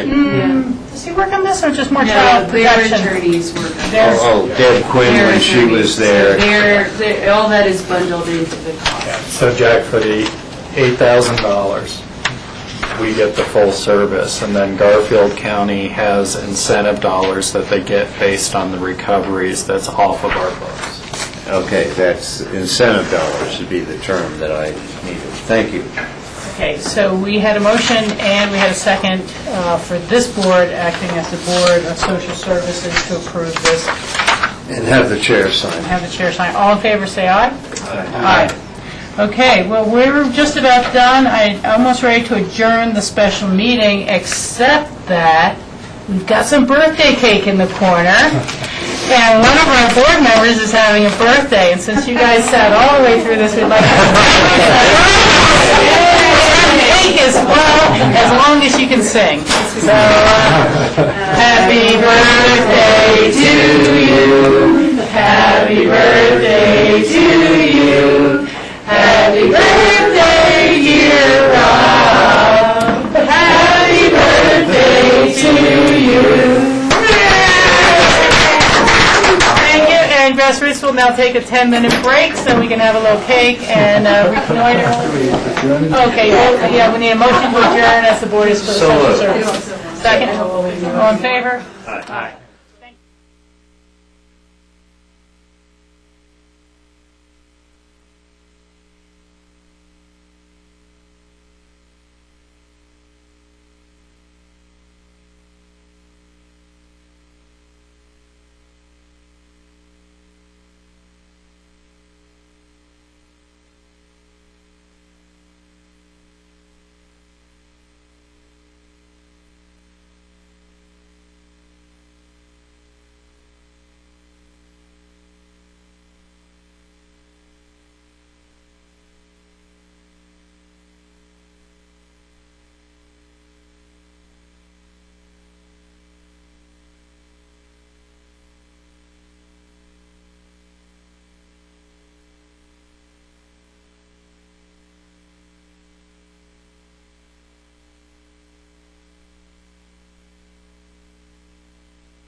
BOCC TV and Grassroots TV. It is about 5 to 3 o'clock on Tuesday, January 10th.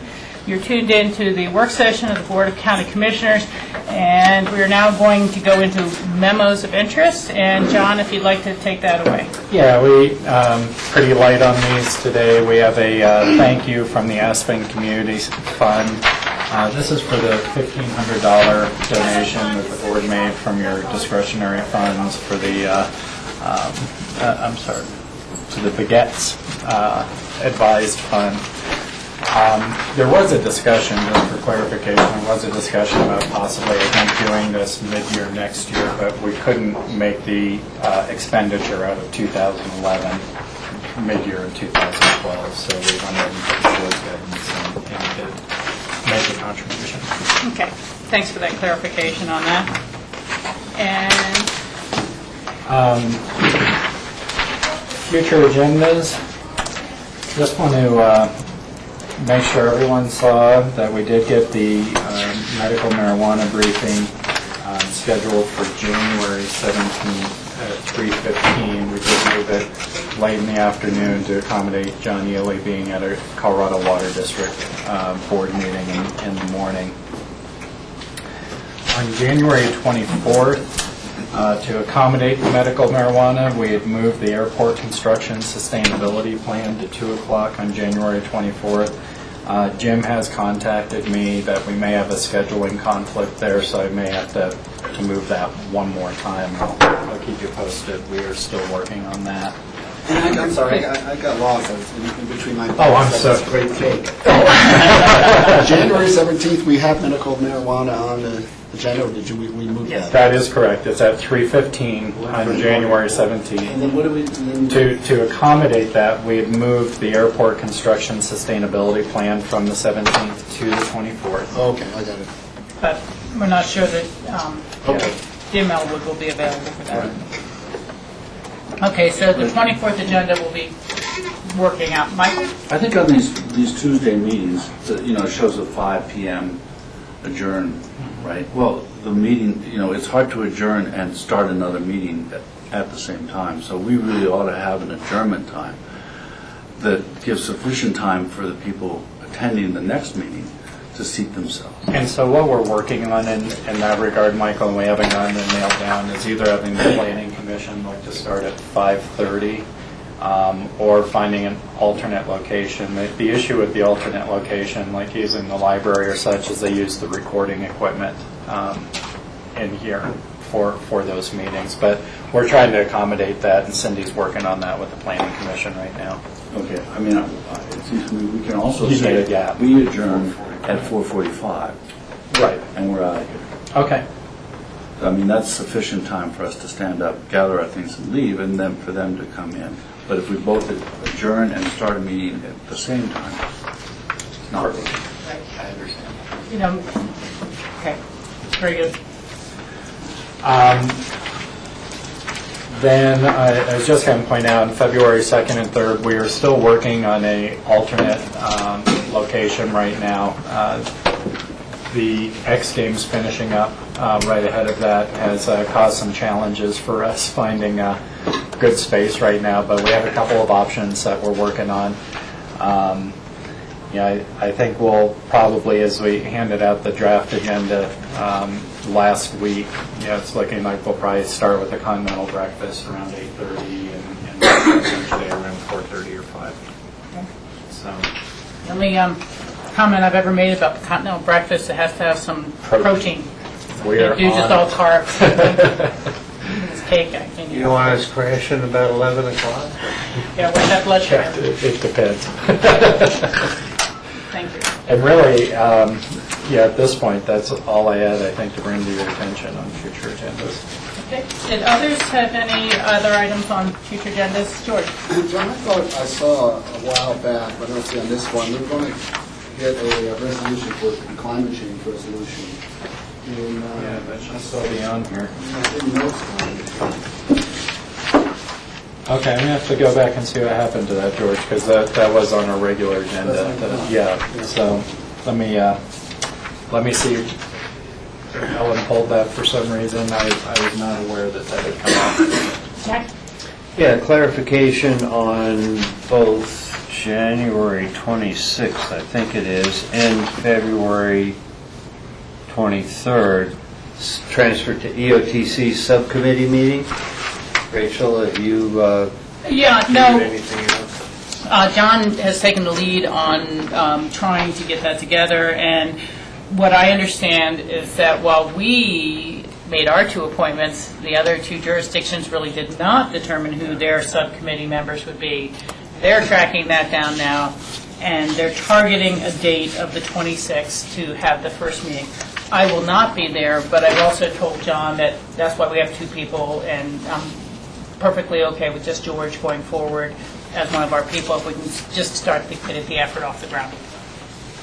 And, the one thing I think, I don't know if we double-checked on it, but I would assume so, is it'd be good to have Tom Oken there.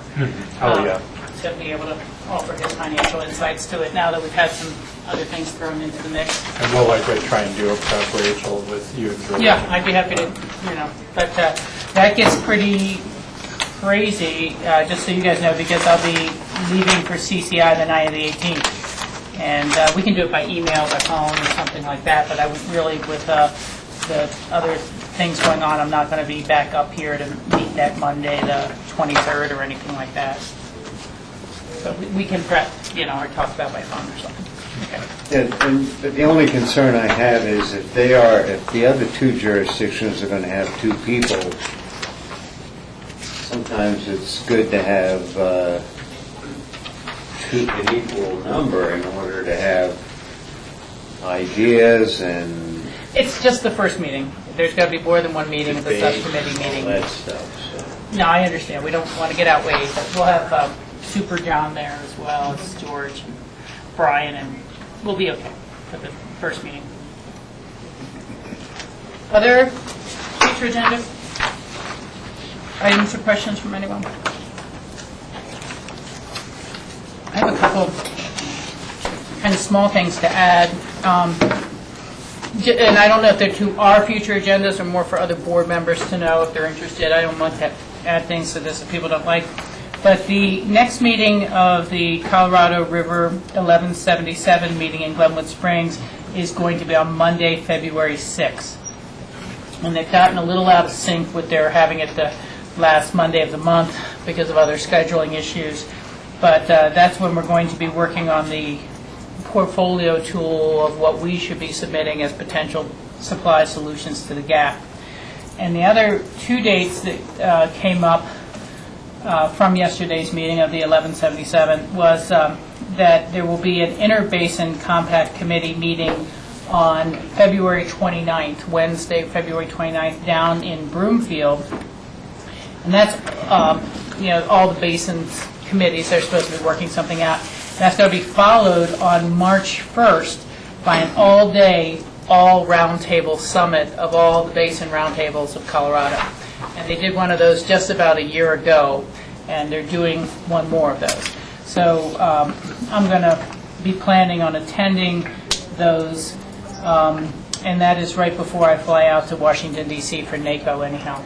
So I'll be able to combine it with that activities.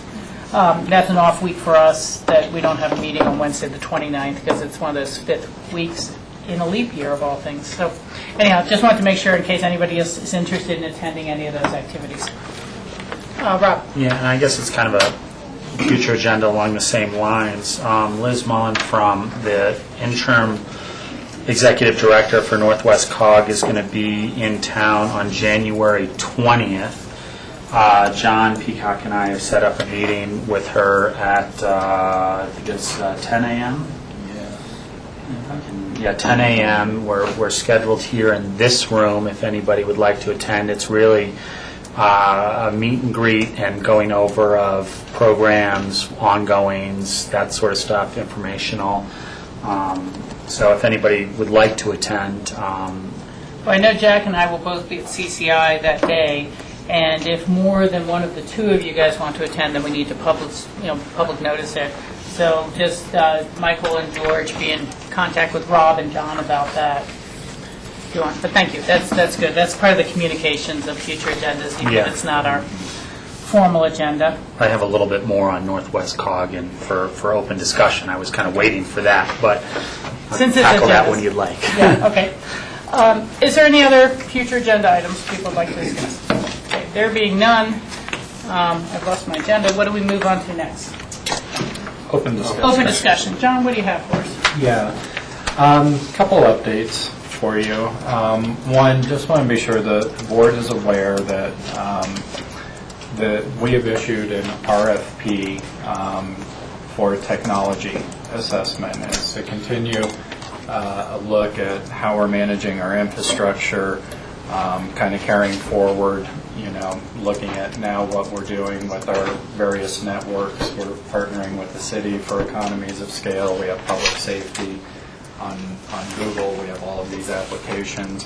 We're asking for somebody to come in and take the next step in really looking at our infrastructure. Where do we achieve the most economies of scale through partnership? Are there opportunities for us to better manage our information technology resources? And we'll be getting those proposals in on the 19th, but just wanted you to be aware that's out on the street right now. We have had discussions with city IT and administration. They're aware that we're taking a look at those. Okay.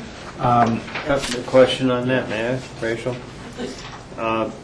Was that budgeted? Yeah, we didn't budget it as an individual project, Jack, but we do have some contingency built into IT for unknowns. We really don't know where this project is going to come back proposal-wise in terms of budget and such. So we're hoping that we'd be able to cover that within some of those contingency dollars that we have in IT. If not, we'll need to come back and discuss the proposal with you, obviously, and see if it's something that we want to move forward on. So you're going to put out an RFP, and then once it's responded to, you'll come back and discuss the proposal? Yeah, we can come back and discuss that and use of those contingency funds then. But we think we have appropriations now. We don't think we're going to have to come back and ask you for money out of fund balance to do it. Thank you. I just didn't remember a line item or something. Yeah, we didn't. Buy-up. We didn't talk about it specifically as a project, but we got as far as we could. The staff did a analysis, an internal analysis, technology needs assessment, and we didn't really have the expertise in-house then to take it to the next step to look at, well, what does that mean for how we're managing our resources? So we needed a little bit more technical expertise for us to understand what the benefits, costs, and potential risks are of any changes to our system. So, Very good. and it's something that you guys will have the opportunity to pull the plug on, obviously, if you don't think we're headed down the right path there. I think you're going to get some really good insights from competing proposals as I well. think so, too. So that's good. We had a lot of interest in it initially. Other thing, just to let you know, we're going to be bringing facilities projects back to you from the capital plan in kind of a similar format that we did with roads, so you understand our game plan going forward, what proposals we're wanting to put out on the street. We have been having a lot of discussions internally about rescoping some of the projects that we had originally talked to you about during budget. So, for example, the energy conservation projects and how those projects move forward. We're going to want to have a discussion with you during that work session about maybe changing the scope and look at that into the future. And just also you understanding the kinds of timelines and such that we're looking at. So we'll be bringing that back, but just wanted to let you know that we have been following up and we may have some changes in scope from what we had talked about in the budget.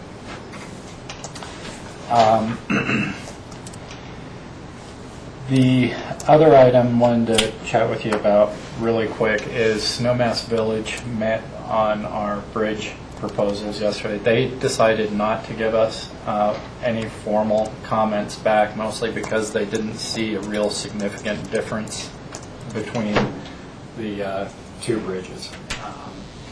There was one council member that, expressed, I think, similar to the discussion we had here, expressed some interest in having the bridge look and feel a little bit more like the one that was put in closer to the roundabout. And we'll have the discussions about how the span and such affects the size of the girders and such, but their feeling was it wasn't a substantial enough difference between the two renderings for them to really submit any formal comments back to you. And I just had a brief email from Russ, so. Hey, George? So then do we Make the final make a decision? decision, and when do we make that decision for open space and trails and start moving ahead on that? Well, I think open space and trails was, and I'm not sure where they're at, George, in terms. They have an open space, open house, tomorrow at That's 5 that's o'clock. what I was trying to remember. Separate from the council. So they're going to have an open house with the community, then that will come back to the Open Space and Trails Board, who will make a recommendation back as far as which bridge. And I suspect if they hear similar comments that we've heard from the City Council in Snowmass Village, the recommendation would probably be to use the Maroon Creek bridge span because of the cost savings. So we'll see where that goes. Next week, we're going to try and get an MOI on the X Games to update you guys where we're at and kind of the permit process and what's happening with considerations there. I guess I asked the question too late to understand that this may be a change for the board who's been used to seeing the sponsor prior to the permit being issued, but we do want to, right now there hasn't been a whole lot of changes from past years. I think we've got the event pretty well established at this point and the concerns pretty well established, but before that permit is issued, we'll have staff come and do an MOI and hear any additional concerns that the board might have. And that is an administrative approval for the It's an special? administrative It's not a board vote? That's correct. That's correct. Thank you. And that is all I had for you at this point. Okay, super. I think that in the course of a year of chairing and meeting with John, and John's first year, which I think has gone swimmingly well, little things kind of start to gel for you and occur a little bit. And he and I talked about this not long ago, but I think there's a little bit of a shift in how Hillary used to present things to us and John in particular, and it's not a criticism, there's not a right or wrong, but about, we passed the budget, there's budget authority, we've approved a certain capital list, and then when would she bring the contract back to us and say, I have a contract, it's below our budget amount, I'm going to execute it, or not do that. And it's up to the board to really determine and work with John to say what is the appropriate communication level, so that it's more about the daily not the daily management activities, but the ongoing management activities, as opposed to our usual kind of policy discussions and this and that. And so, to the extent we're just all still feeling our way through that, that's fine, and it's an expansive process, or to the extent that anybody would like that to be a topic of discussion, so we're comfortable with it at the retreat, that's fine as well. Clearly the intent is not for our board to become micromanaging, but at the same time, I know what it's like to, kind of suddenly see people out digging dirt in your backyard and you go, well, when did that contract get let, or when is that proceeding, or this or that. So we all just want to, figure out what that appropriate communication level is. Yeah, and any feedback that you have, I've been working with staff to do it more formally, like through the road update and doing a facilities update and then bringing that back. But if the more informal like this is also beneficial, that's great too. I'm happy to do that. So I'd appreciate some feedback at some point. And it's certainly not to set up a new set of, well, yes, we approved it in December, but now you got to approve it twice more. It's not what we're trying to do, or I'm trying to do, but just so that we all feel comfortable, again, when a citizen asks us, well, when are you guys going to start that road project, or what's the status of this work, that we all are in the same communication link. Okay. And that includes even projects, and though you've already said this about facilities, but once we get to an understanding exactly what's happening, you'll say, well, okay, now we're going to do the energy upgrades at Health and Human Services. I mean, you'll inform us in case someone asks us, so that's all I'd want to know. I don't want to approve something that's already approved. And of course, we always see things come back if there's a budget adjustment. Absolutely. That's different authority. Okay, well, thank you for that, John. Any other open discussion items? Not for me. Okay, then we'll go to Rob, and we'll go down the line here. Yeah, as promised, I'm bringing back some information from Northwest COG and our hiring committee for an executive director position. We, the hiring committee, of which I'm a part of, have had several conference calls, long conference calls regarding updating our executive director job description, as well as a memo that's going to be presented to the entire Northwest COG on our next meeting regarding our recommendations on how to move forward. I will, in its entirety, forward these on to you. Of course, the job description will be discussed and finalized in that next Northwest COG meeting, although there's already been a lot of work put into it. I will add, with direction from John Peacock and talking with him, that the one most important thing, I felt, not nitpicking all the little tiny job details, of which we made some changes, but the one most important thing that I felt was missing in the job description, we got added in as a key challenge and objective for the executive director, and I'll just read this because I think it's important in terms of our input to Northwest COG, which is: the core challenge for the executive director of Northwest COG is to understand the shared concerns of member organizations and to build consensus around activities that can be jointly pursued in the future, and to ensure the legitimate values of the existing programs for the benefit of the entire organization. And really what I was trying, I think what John brought in and what I was trying to express to the hiring committee is that this is a large, broad region, as we've discussed many times, and that our values aren't always the same. And really the job of the executive director is to facilitate that communication to come to a consensus versus doing projects for various smaller groups within the region. So I will forward this on to everybody's email for their pleasure to read and look at. Just a real synopsis of what's going to happen. There will be there will be an external search through NARC, the National Association of Regional Councils, the National Association of Development Organizations, NATO, Colorado Municipalities League, and the Colorado Counties, Inc., as well as on our Northwest COG website through channels that way. Our plan is that this proposal will be approved at the end of this month, and that from January 27th to February 10th will be our application receiving period. We will then have a review committee that will be the hiring committee and some executive members that will, as well as staff members that will verify the applications for their criteria. Then we will have a interview process, much like we did here when we hired the last county manager. It'll be a full day round robin of 3 different groups, including a non-executive committee members group, a staff group of Northwest COG, and an executive committee members group, at which time we hope to hopefully we'll find a candidate that we like, we'll tender an offer, and then we'll hopefully ratify that offer as a board on March 22nd. So that's the time frame.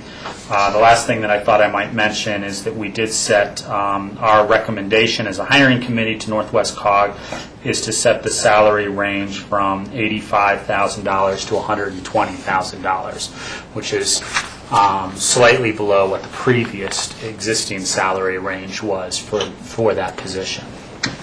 So just a little update. Again, I'll forward this work that the hiring committee did onto everybody so that they can look at it. And once again, on January 20th, 10 o'clock here, Liz, who is the interim executive director, who's also expressed desires to apply for this position, will be here to talk with us. Okay. And just thinking about it, what is the Colorado Association of County Managers, ACA or something? What's the acronym on that? And we'd probably get that through CCI, so we can certainly get that out on the listserv. Okay, that's all I was thinking, Yeah. is that just is a valuable group to think of people to tap on the shoulder and say, hey, why don't you get in on this? Okay, any questions for Rob? Seeing none. Any other open discussion items today? Jack? I have two things. We all, I assume, in our boxes, looking for the name, Skip Harutan, about cattle crossing, or getting on Highway 82 going through what? Did that just come in? Because I didn't see I that. guess It just so. came in this morning, so many of you may not have seen it, but it's a complaint. The back is also, I only read the Yeah. front. Oh. Yeah, it's good. I'm wondering, I guess this is going to Dale Will, and he's going to give some feedback. So Jack, I passed that on to Dale this morning, and I'm going to give, and what is his first name again?